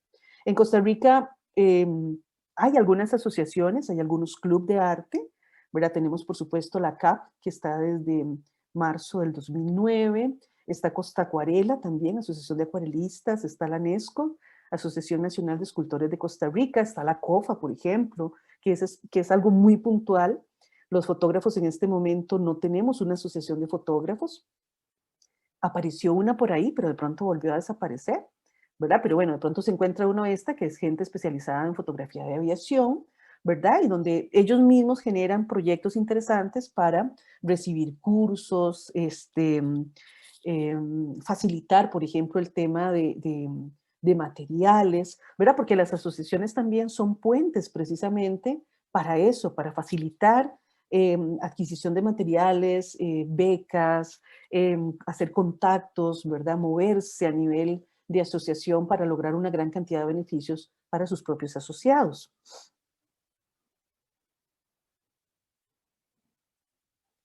Y acá también pasamos a otro aspecto que es como importante, o para mí fundamental, ¿verdad? Que es el tema también que hablábamos la vez pasada de los tipos de obra. Ya hablamos en algún momento de la obra derivada o compuesta. Y cuando hablamos de la obra derivada y compuesta, hablábamos del tema de la apropiación, ¿verdad? La licencia de la apropiación que podemos hacer a través de un arte. De hecho, pusimos el ejemplo de José Miguel Rojas, ¿verdad? Con esta imagen del hombre en la mano en el pecho. Creo que está la diapositiva siguiente. Ah, no sé por qué se pasó por ahí. Ok, ahí, ¿verdad? Donde podemos a través de una obra de arte apropiarnos, ¿verdad? Y transformarla conceptualmente. Nadie va a decir que es una obra original, ¿verdad? Simplemente es una apropiación conceptual de la obra. Todos reconocemos el origen de la obra, ¿verdad? Pero, y ahora sí nos devolvemos a la de musas, que yo creo que se nos pasó adelantito, ¿verdad? De pronto uno encuentra que todavía la gente tiene como esta cuestión de la inspiración, ¿verdad? De las musas. De pronto uno concibe esto del tema de la inspiración hace 100 años, ¿verdad? Hace 100 años todavía uno decía, bueno, la gente no tenía tantos referentes visuales, ibas a museo, te podías impactar por una obra, te podía de pronto llegar un libro, qué sé yo, recuerdo a don Francisco Amiguetti, cuando una vez me contó, hablando precisamente de Dairin Banstone, ¿verdad? Esta maravillosa artista irlandesa en Costa Rica, ¿verdad? Que decía, nosotros íbamos a la casa de Doreen Banstone a ver los libros de arte moderno que ella traía. Y para nosotros fue un impacto, fue una inspiración, ¿verdad? Entonces, ¿cómo de pronto esta mujer que llega a Costa Rica con libros impacta a toda una generación de artistas? Bueno, eso podía pasar hace 100 años, pero en este momento nosotros no podemos hablar de musas ni de inspiración. O sea, estamos absolutamente bombardeados por cientos de imágenes todos los santos días a través de todas las plataformas, de todos los medios. Podemos trabajar a partir de procesos creativos, pero es imposible que en este momento digamos, ¡wow! Me acaba de llegar la musa. Una vez conocí a una escritora así que andaba una libretilla y un lápiz y de pronto le entraba así como un ataque rarísimo y se ponía a escribir así como un autómato y uno le decía, ¿qué te pasó? Ah, es que me acaba de llegar la musa. Oh, bueno, genial. Pero eso no está pasando en este momento. Tenemos demasiados referentes visuales y muchos trabajan a partir de imágenes de internet. Pasemos las diapos. ¿La otra? Entonces, claro, en este momento, no la anterior, la del diseño de... En este momento, por ejemplo, todos, absolutamente todos los espacios se están permeando con información. Y entonces aquí el tema es qué es original, qué es apropiación y qué es absoluto plagio, ¿verdad? Entonces, bueno, la vez pasada, en nuestra primera sesión, vimos varios casos, ¿verdad? De plagios totales y absolutos, así descarados casi, y sobre todo en el tema de la publicidad se da muchísimo. Pero bueno, este, por ejemplo, es un caso también interesante, ¿verdad? Que la comunidad Mixe de Santa María de Tlautlotlopec, en Oaxaca, donde tienen en este momento un juicio enorme a esta diseñadora Isabel Marat, ¿verdad? Porque les ha plagiado cualquier cantidad de diseños originales, ¿verdad? Entonces, aquí vienen las leyes de derecho de autor y protegen este tema del diseño original de las comunidades, ¿verdad? Igual ha pasado con las farmacéuticas que han querido robarse, por ejemplo, el conocimiento ancestral de pueblos del Amazonas, ¿verdad? Y entonces dicen, no, no, no, no, eso no se puede patentar porque este pueblo, ¿verdad? Tiene esta tradición médica desde hace siglos. Esta comunidad de Oaxaca tiene estos diseños como parte de su tradición. Y bueno, y finalmente la comunidad le gana a Isabel Marat, ¿verdad? Por literalmente el robo de sus diseños. El otro caso es un caso que se resolvió en el 2012 después de muchísima batalla, ¿verdad? Se conoce como el caso Hop, cuando este artista grafitero, ¿verdad? Utiliza una fotografía que aparece en un medio X, de hecho la fotografía ni siquiera es así una super fotografía, pero bueno, es una fotografía de Obama, y la utiliza primeramente para un mural, ¿verdad? Al que él titula Hop. Lo que pasa es que después los de la campaña de Obama les encantó la imagen, ¿verdad? Y entonces le dijeron a Shepard Fairey, mira, nos encanta esta imagen, queremos hacer afiches, queremos hacer camisetas, queremos hacer toda la campaña publicitaria vida y por haber, ¿verdad? Y entonces él dijo, sí, sí, claro, sí, sí, me parece maravilloso. Bueno, de hecho, los afiches de Shepard Fairey firmados por él en este momento pueden costar hasta $5,000, ¿verdad? Entonces, claro, aquí la cuestión es que él alude que la imagen es original, ¿verdad? Y por supuesto, entra un proceso, ¿verdad? Donde ya la imagen se hace famosa, el afiche de Fairey, y entonces la fotógrafa de la agencia AP, Manny García, dice, opa, ese afiche viene de mi imagen. Estoy plenamente segura de que viene de mi imagen. Y bueno, me parece maravilloso que lo hagan y me encanta que se haga, pero que por lo menos me den el crédito de que es de mi imagen o que es una imagen derivada de mi fotografía. Entonces entra todo un juicio bastante complejo, si quieren pasamos la siguiente diapo, donde entra un juicio legal complicadísimo entre Shepard Fairey y la Asociación Press, ¿verdad? Del derecho de uso de la imagen.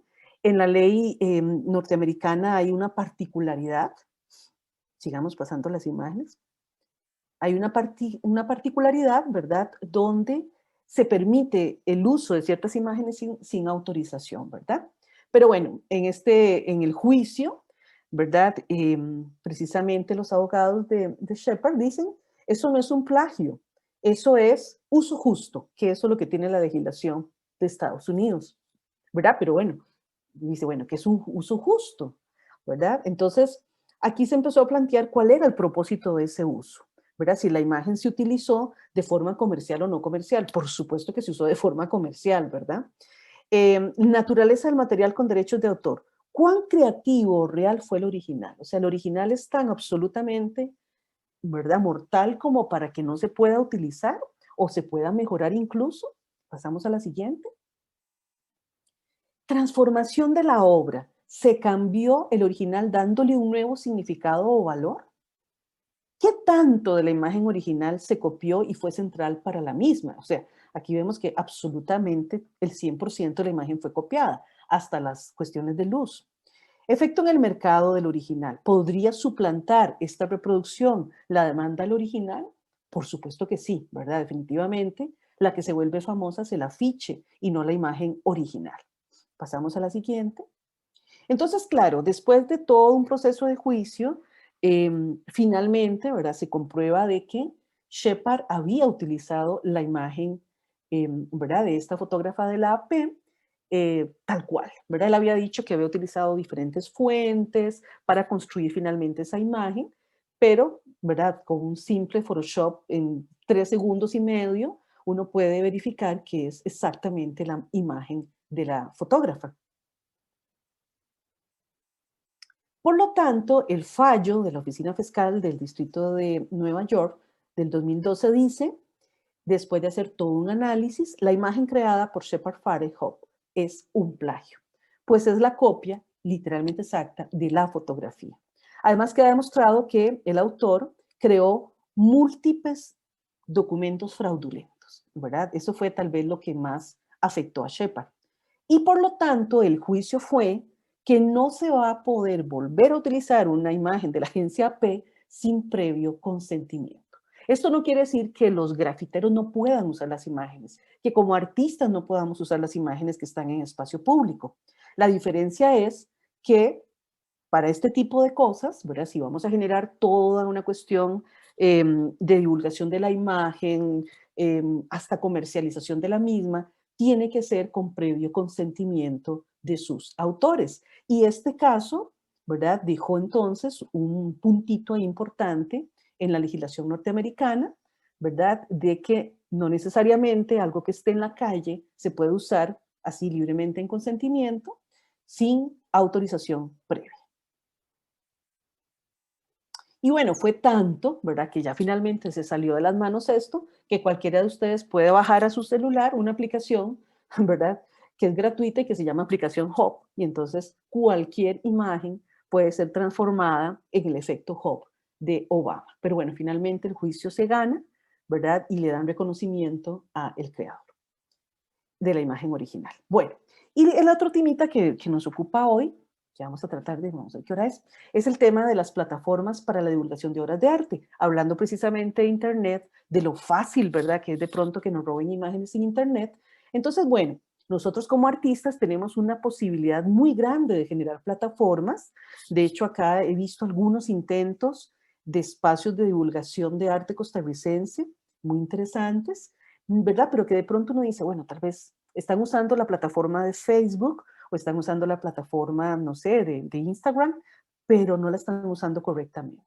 Entonces, existen plataformas para la divulgación de las obras de arte, ¿verdad? Que son las que llamamos plataformas generalistas y plataformas especializadas en arte.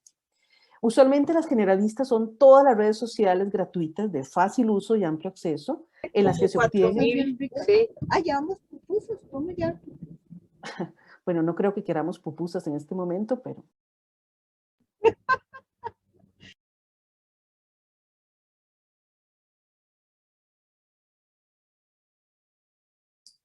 Susi, perdón, quedaste con el micrófono apagado. Ya, ahora sí, es que las pupusas me pusieron nerviosa. Bueno, entonces tenemos una gran difusión en estas redes, ¿verdad? En estas plataformas, pero vamos a ver ahora las ventajas y desventajas que tienen y cómo deberíamos usarlas correctamente. Y luego tenemos plataformas especializadas en el arte, ¿verdad? Que son espacios dedicados exclusivamente al ámbito artístico, que son redes enfocadas en la difusión y venta de obras de arte, por lo que su público meta son artistas, galeristas e interesados en arte en general.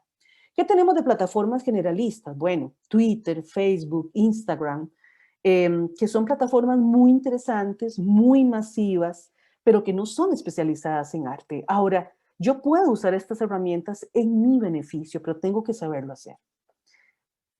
Pasemos la otra. Bueno, otras plataformas interesantes son Pinterest, ¿verdad? Amazon, eBay son plataformas interesantes. Lo que pasa es que estas plataformas no nos permiten vender, pero no son especializadas en arte, ¿verdad? Entonces, ahí que alguien se meta a Amazon o a eBay a buscar arte, ¿verdad? Es como sumamente difícil.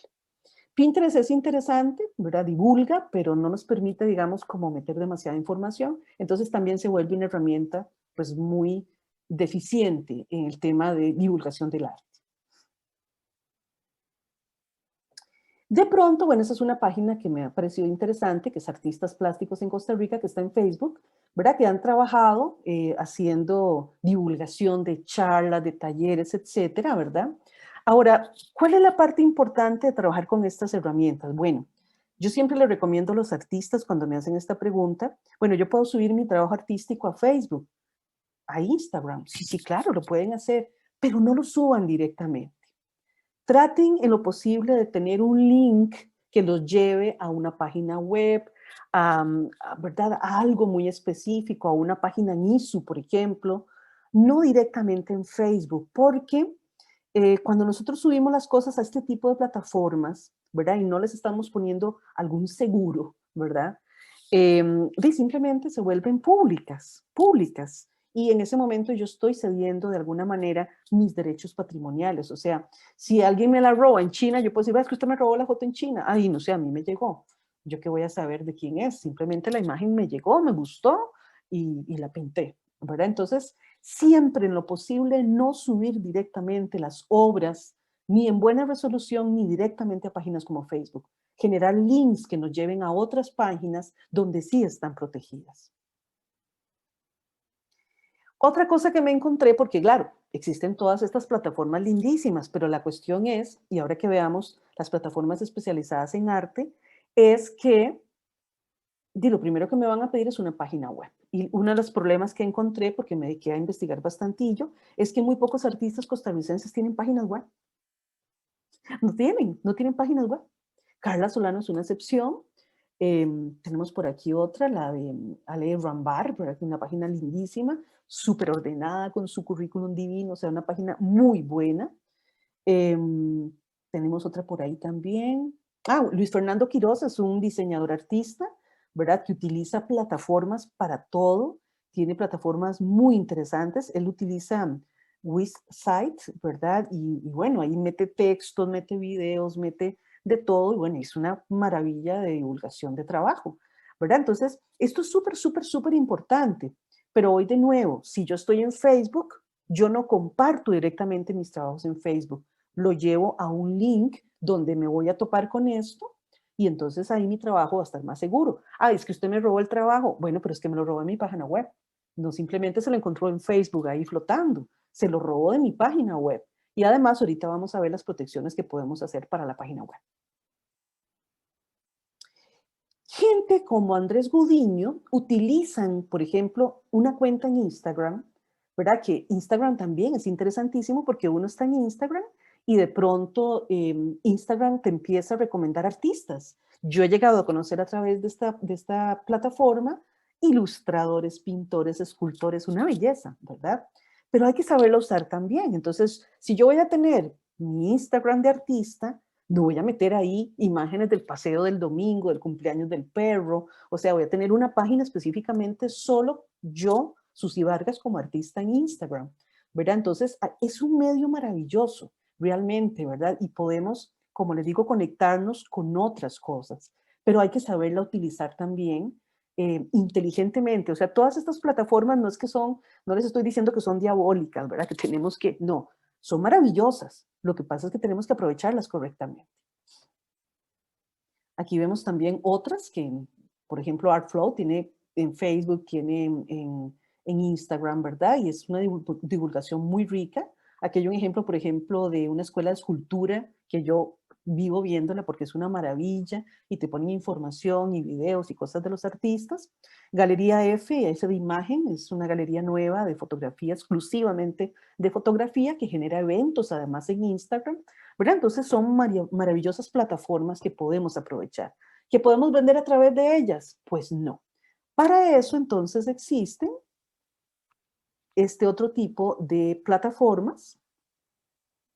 Bueno, ISU es otra plataforma muy interesante. Aquí ponemos algunos ejemplos del Museo de Arte Costarricense, porque es sumamente fácil de utilizar. Uno puede tener una cuenta, uno puede bloquear, puede decir, bueno, yo quiero que se vea públicamente o no, solo la voy a mandar a ciertas personas. Es realmente fácil de trabajar porque es generar un documento, pasarlo a PDF y publicarlo como un libro.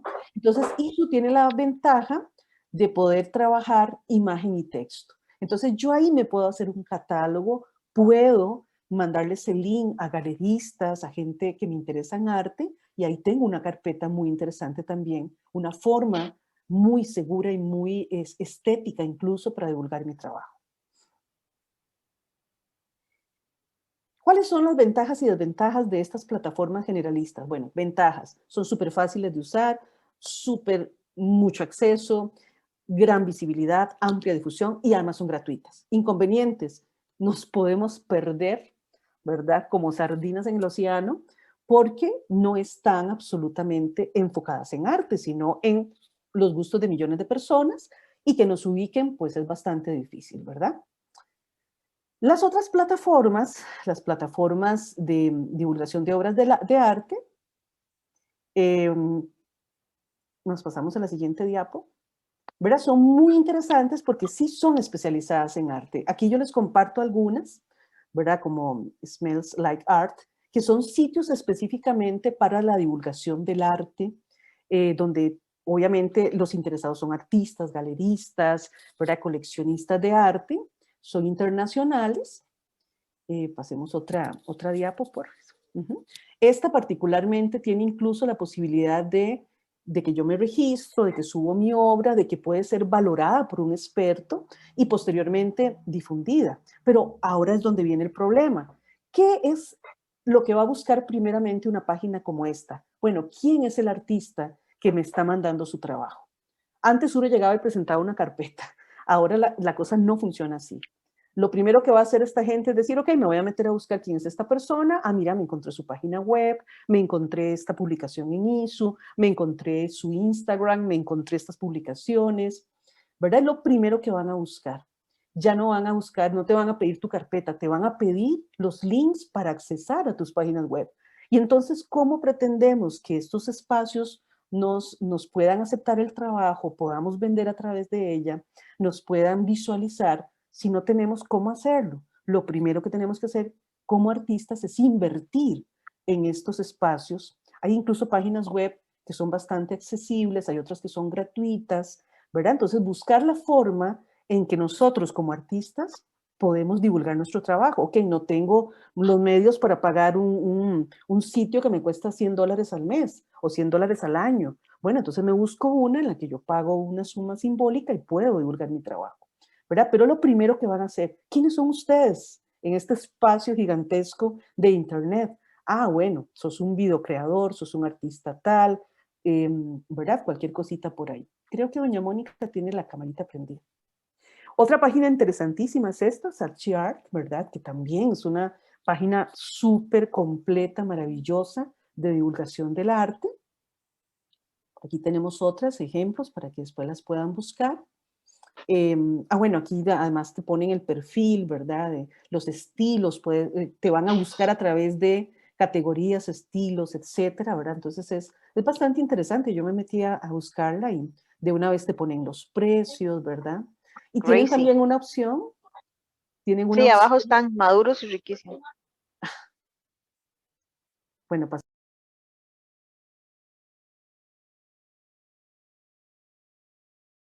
Perdón, Susi, otra vez estás en mute.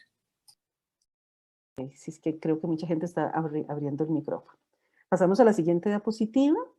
Esta página tiene además una opción que es como esta especie de, ¿verdad? de supermercado del arte, donde uno puede encontrar arte a partir de diferentes precios, ¿verdad? Entonces yo creo que le da mucha opción a los mismos artistas, a los coleccionistas, ¿verdad?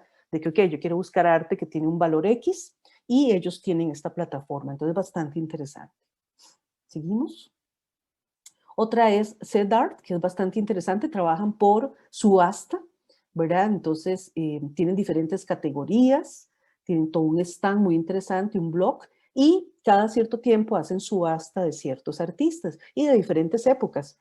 Entonces también es interesantísimo para alguien que tenga incluso arte que quiera vender de otras épocas, además de su propio trabajo artístico. Y Artelista, que también es otra bien interesante, esta es española, pero vean la cantidad de artistas que tiene, pero bueno, ¿por qué no hay aquí artistas costarricenses? Estas plataformas tienen también ventajas y desventajas. Sigamos a la que sigue. ¿Verdad? Una es que obviamente tienen una mejor imagen, servicios orientados al artista y público, un ecosistema propio y espacios orientados a la venta. O sea, los que se meten a esas páginas es gente interesada en arte o artistas. Inconvenientes, bueno, sí, son un poquito más complejas, son de pago, no son gratuitas, ¿verdad? Yo pago por ser parte de, tampoco es que son así pagos carísimos.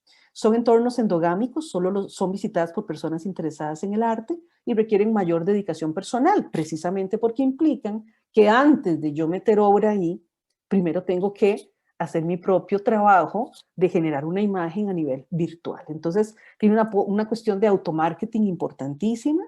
A veces los artistas somos malísimos para eso, pero bueno, siempre podemos recurrir a alguien, ¿verdad? Y que nos ayude en este tema de construir una imagen digital que es súper importante. Podemos empezar con plataformas gratuitas y poco a poco irnos metiendo hasta lograr tener una página web personalizada.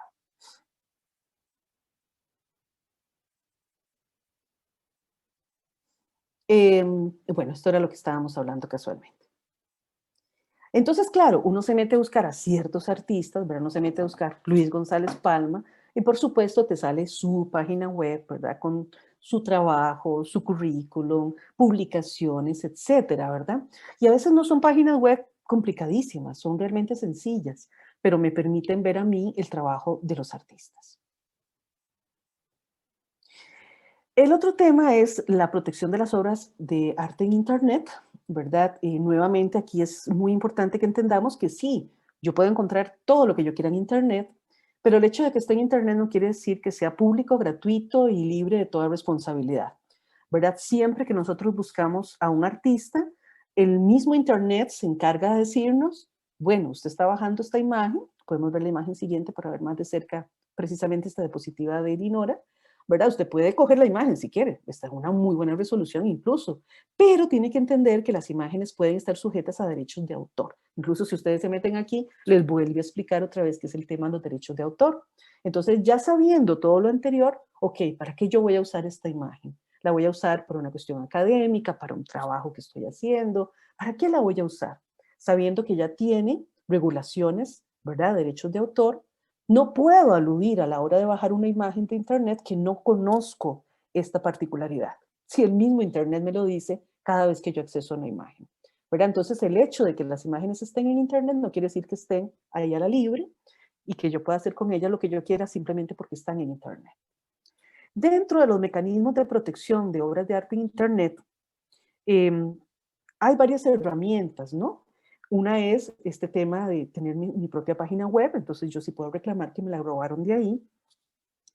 Otra es mecanismos como Creative Commons, ¿verdad? Que es una herramienta muy interesante que, a la que Costa Rica es parte desde hace varios años. El Creative Commons es gratuito, yo me puedo meter a Creative Commons Costa Rica, Creative Commons a nivel internacional, que van a tener dos particularidades, y yo puedo decidir qué quiero hacer con mis imágenes. O sea, yo me he encontrado artistas que dicen, yo quiero regalarle al mundo todo mi trabajo artístico. Entonces, le doy todas estas licencias, usted la puede usar, la puede lucrar, la puede divulgar, me tiene que pedir permiso, ¿verdad? Puede hacer con mis imágenes lo que usted quiera, la regale al mundo, ¿verdad? O yo puedo decir, bueno, la puedo compartir, pero no la puedo comercializar. O la puedo comercializar, o la, ¿verdad? O sea, hay una cantidad de licencias, los invito a que entren a la página de Creative Commons a nivel internacional y a la de Costa Rica, ¿verdad? La internacional tiene 6 tipos de licencia. La costarricense, a la que nosotros pertenecemos, solo nos va a dar particularmente 2, que están en la siguiente imagen, ¿verdad? Que son la de atribución y sin derivadas. O sea, usted puede compartir mis imágenes en tanto me dé el crédito, ¿verdad? Eso es súper importante. No, eso sí, no le dejo como que me lo transforme ni nada por el estilo, pero lo puede compartir, lo puede usar en tanto me dé el crédito. Y eso sí, no puedo crear, digamos, transformaciones a partir de eso. Estos son los 2 tipos de licencia que permite Costa Rica, pero como les digo, a nivel internacional podemos usar las otras 6. Y es una plataforma en la que yo puedo meter las imágenes y cuando aparecen publicadas en Internet, siempre van a aparecer con el código, ¿verdad? Con el CC de Creative Commons, ahí que me dice incluso los dibujitos, ¿verdad? ¿Qué puedo yo hacer o no con las imágenes que aparecen publicadas ahí? Y hay gente que dice, ah, bueno, no tiene licencias Creative Commons, pero esa no la voy a copiar, no me la voy a robar. Entonces, bueno, eso ya es como algo bastante importante. La otra cuestión es protegerlas, digamos, ya a nivel legal formal, ¿verdad? Que es el tema de protegerla en la página, bueno, en la Oficina de Registro Nacional, ¿verdad? Como obra original, como serie, etcétera. Donde si ustedes se meten, ¿verdad? A veces a la gente le da mucho miedo y yo creo que es súper, súper importante que entiendan esto. Yo como artista puedo ir yo, Susi Vargas, con mi carpeta de obras, con mi serie, con lo que sea, y protegerla yo directamente en la Oficina de Derechos de Autor del Registro Nacional. Pero incluso ustedes se pueden meter en la página, aquí está el QR para que lo puedan hacer, ¿verdad? Y aquí se van a topar con esto y vean que particularmente, pasemos a la siguiente diapo, hay una pestañita absolutamente dedicada a derechos de autor, donde yo puedo bajar toda la información que yo necesito. ¿Cómo protejo una obra? El tema de los derechos, ¿verdad? Anexos, el tema de obras en colaboración. Ahí van a tener toda la información, folletitos que les explican bien muchas de las cosas que hemos hablado. Incluso cuánto cuesta proteger una obra, qué requisitos se necesitan. Pero a veces yo simplemente tengo que llevar una nota que dice, bueno, todas las obras de esta serie, llevarlas impresas en resortito, se las llevo a un abogado, testifico que son absolutamente originales, obras originales, ¿verdad? Y a partir de ahí lo dejo en la oficina de registro, ahí ya me dan una boleta que indica con un número de serie que esas obras son protegidas. Entonces, nosotros podemos hacer el trámite y no es algo inalcanzable para nosotros, ¿verdad? O sea, uno no gasta 50,000 colones haciendo esto y contando las impresiones en color y toda la cosa.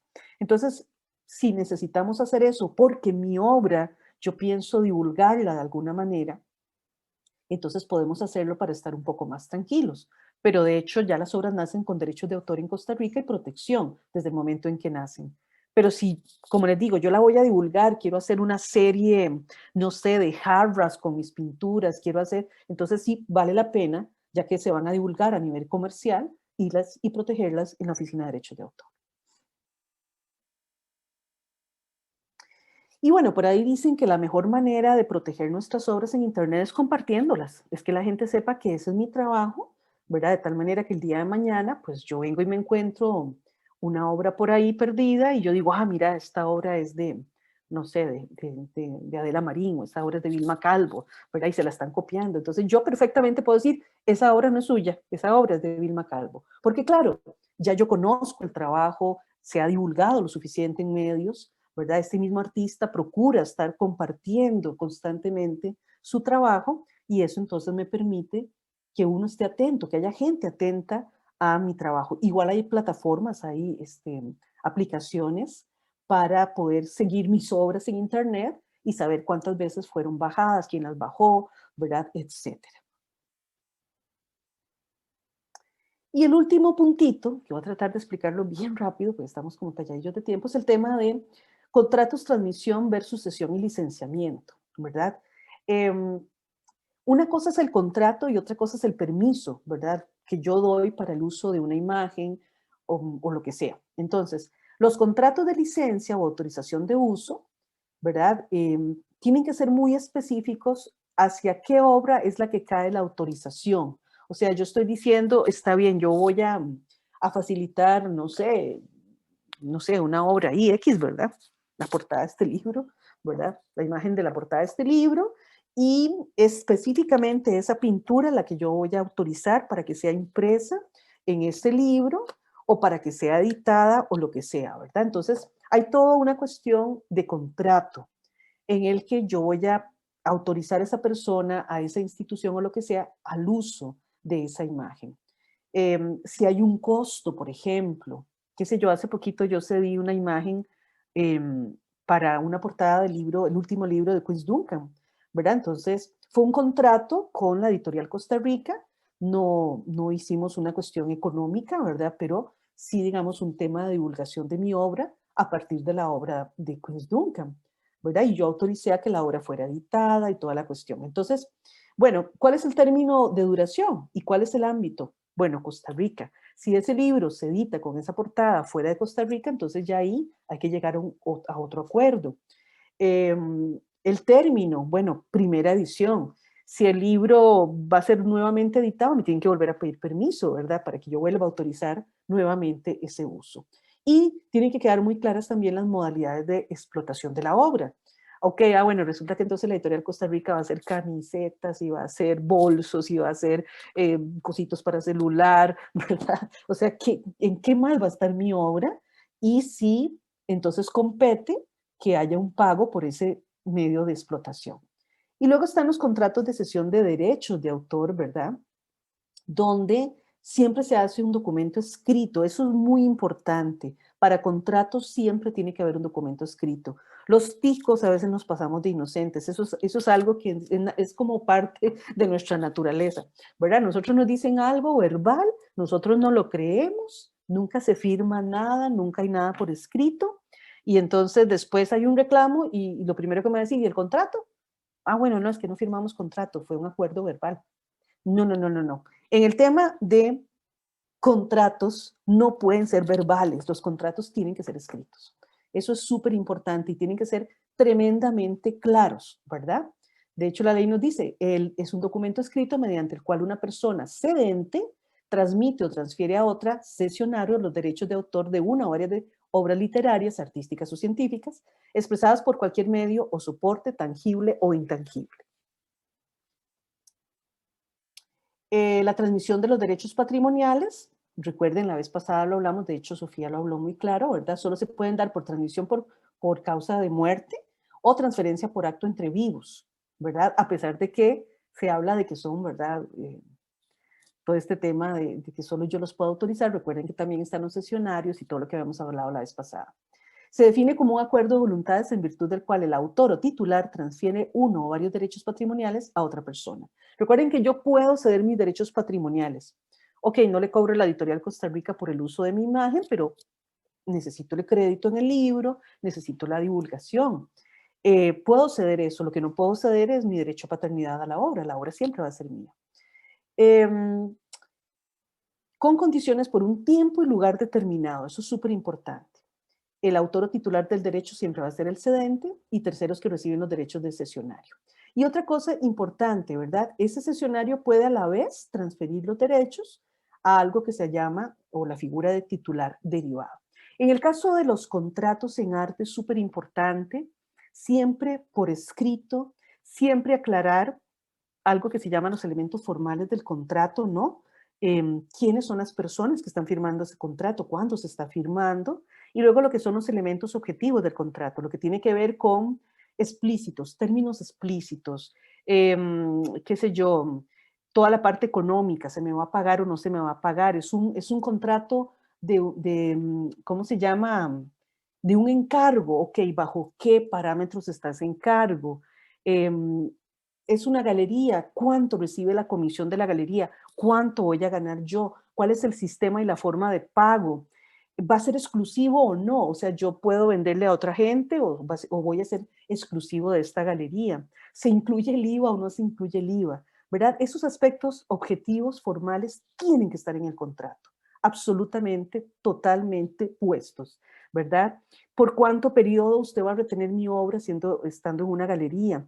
La obra va a tener seguros, estando en la galería. Nunca se me va a olvidar cuando se quemó la Galería Atmósfera en San José. Los artistas dejaban las obras ahí, ¿verdad? Mientras se vendían y la galería se quema y entonces no hay seguros para las obras. No había absolutamente nada. Los artistas pierden todas sus obras cuando se quema Atmósfera, ¿verdad? Entonces, bueno, ¿va a haber seguro o no? ¿Qué pasa en caso de robo? ¿Qué pasa en caso de incendio? Gastos. Ok, ¿cómo llegamos al acuerdo de gastos? Usted me va a hacer un catálogo, me va a hacer divulgación, ¿qué porcentaje, verdad, va a implicar para la galería, para la persona que esté manejando mi trabajo? El tema del incumplimiento, bueno, ¿qué pasa después de este contrato que lo firmamos? Fue un trabajo por contrato, no se cumplió, o bueno, en el contrato decíamos que yo ponía los materiales o los ponía la institución, pero entonces cuando di qué pasó, yo tuve que poner todo y no se me pagó, ¿verdad? Todas esas previsiones tienen que estar en los contratos, tienen que ser claros, puntuales, nombres, apellidos, fechas y absolutamente todo. Cero contratos de confianza, ¿verdad? Todo tiene que estar por escrito y por supuesto, si es a nivel legal, si hay un notario, si hay un abogado detrás, muchísimo mejor, ¿verdad? Podemos hacerlo a papel mientras y ya después vamos donde un abogado para que lo certifique, pero no podemos hacer contratos por confianza. Y bueno, como conclusión, ¿verdad? De esta parte, que bueno, se nos hizo larga, pero es que son muchos temas y no nos alcanza. Los artistas no vendemos las obras, ¿verdad? O sea, realmente lo que yo vendo es el objeto. es la representación física de la obra, ¿verdad? Yo lo que cedo son derechos de propiedad física, ¿verdad? O sea, sí, usted me está comprando la obra y yo le estoy dando el objeto. La obra siempre va a ser mía, ¿verdad? En el sentido de que la obra siempre va a ser del autor. No hay nada más terrible que dar una obra, ¿verdad? Y de pronto verla transformada, o sea, verla que alguien la usó para otra cosa, que no se me pidió consentimiento incluso, ¿verdad? Y a nivel de instituciones, que tal vez Sofía nos puede ampliar eso, ¿verdad? Cuando una obra está en una institución, pues hay una responsabilidad por parte también de la institución en el manejo de los derechos de uso de esa imagen, de divulgación, etcétera, de la obra. Muchas gracias. Muchas gracias, Susi, por esta presentación. Bueno, voy a atender brevemente nada más el último comentario de Susi sobre las obras de arte que los artistas tienen, es decir, cuya propiedad física ceden a las instituciones. Esto también está regulado en la Ley de Derechos de Autor y Derechos Conexos. Cuando una obra de arte es adquirida por un poder público, existe un derecho de reproducción de esa obra por parte de las personas, es decir, por parte de los usuarios y los ciudadanos. No existe un derecho de explotación, pero sí de reproducción. Esto es muy importante tomarlo en cuenta. Eso significa que cuando mi obra está expuesta en un museo y es propiedad de un museo o de cualquier otra institución del Estado, existe un derecho para reproducirla, no así para explotarla. El derecho de explotación sí debe ser objeto de un contrato específico. Pero si una persona quiere tomarle una fotografía a mi obra y tenerla reproducida, no me puedo oponer, porque las cosas que pertenecen a las instituciones públicas se entiende dentro de esta ley que puede ser entonces objeto de libre reproducción, cuando son propiedad de museos o del poder público en general, y también aquellas que están, por supuesto, expuestas en sitios públicos. Esto es nada más para aclarar sobre el alcance. Esto significa que, por ejemplo, para reproducir una obra del Museo de Arte Costarricense que le pertenece a un artista vivo, por ejemplo, qué sé yo, digamos, cualquier artista, Manuel Zumbado, que vi ahora que alguien citó la página de Manuel Zumbado. La obra es de Manuel Zumbado, pero Manuel Zumbado se la vendió, se la donó a una institución pública, por ejemplo, al Instituto Nacional de Seguros. Cualquier ciudadano puede tomarle una fotografía. Incluso, y esto es muy interesante para que lo tomen en cuenta, hay otra normativa que obliga a las instituciones a atender las solicitudes de información pública. Esto está regulado por la Constitución Política y también por otras leyes y decretos, en particular el Decreto de Transparencia en la Información Pública, de Acceso Público y de Interés Público.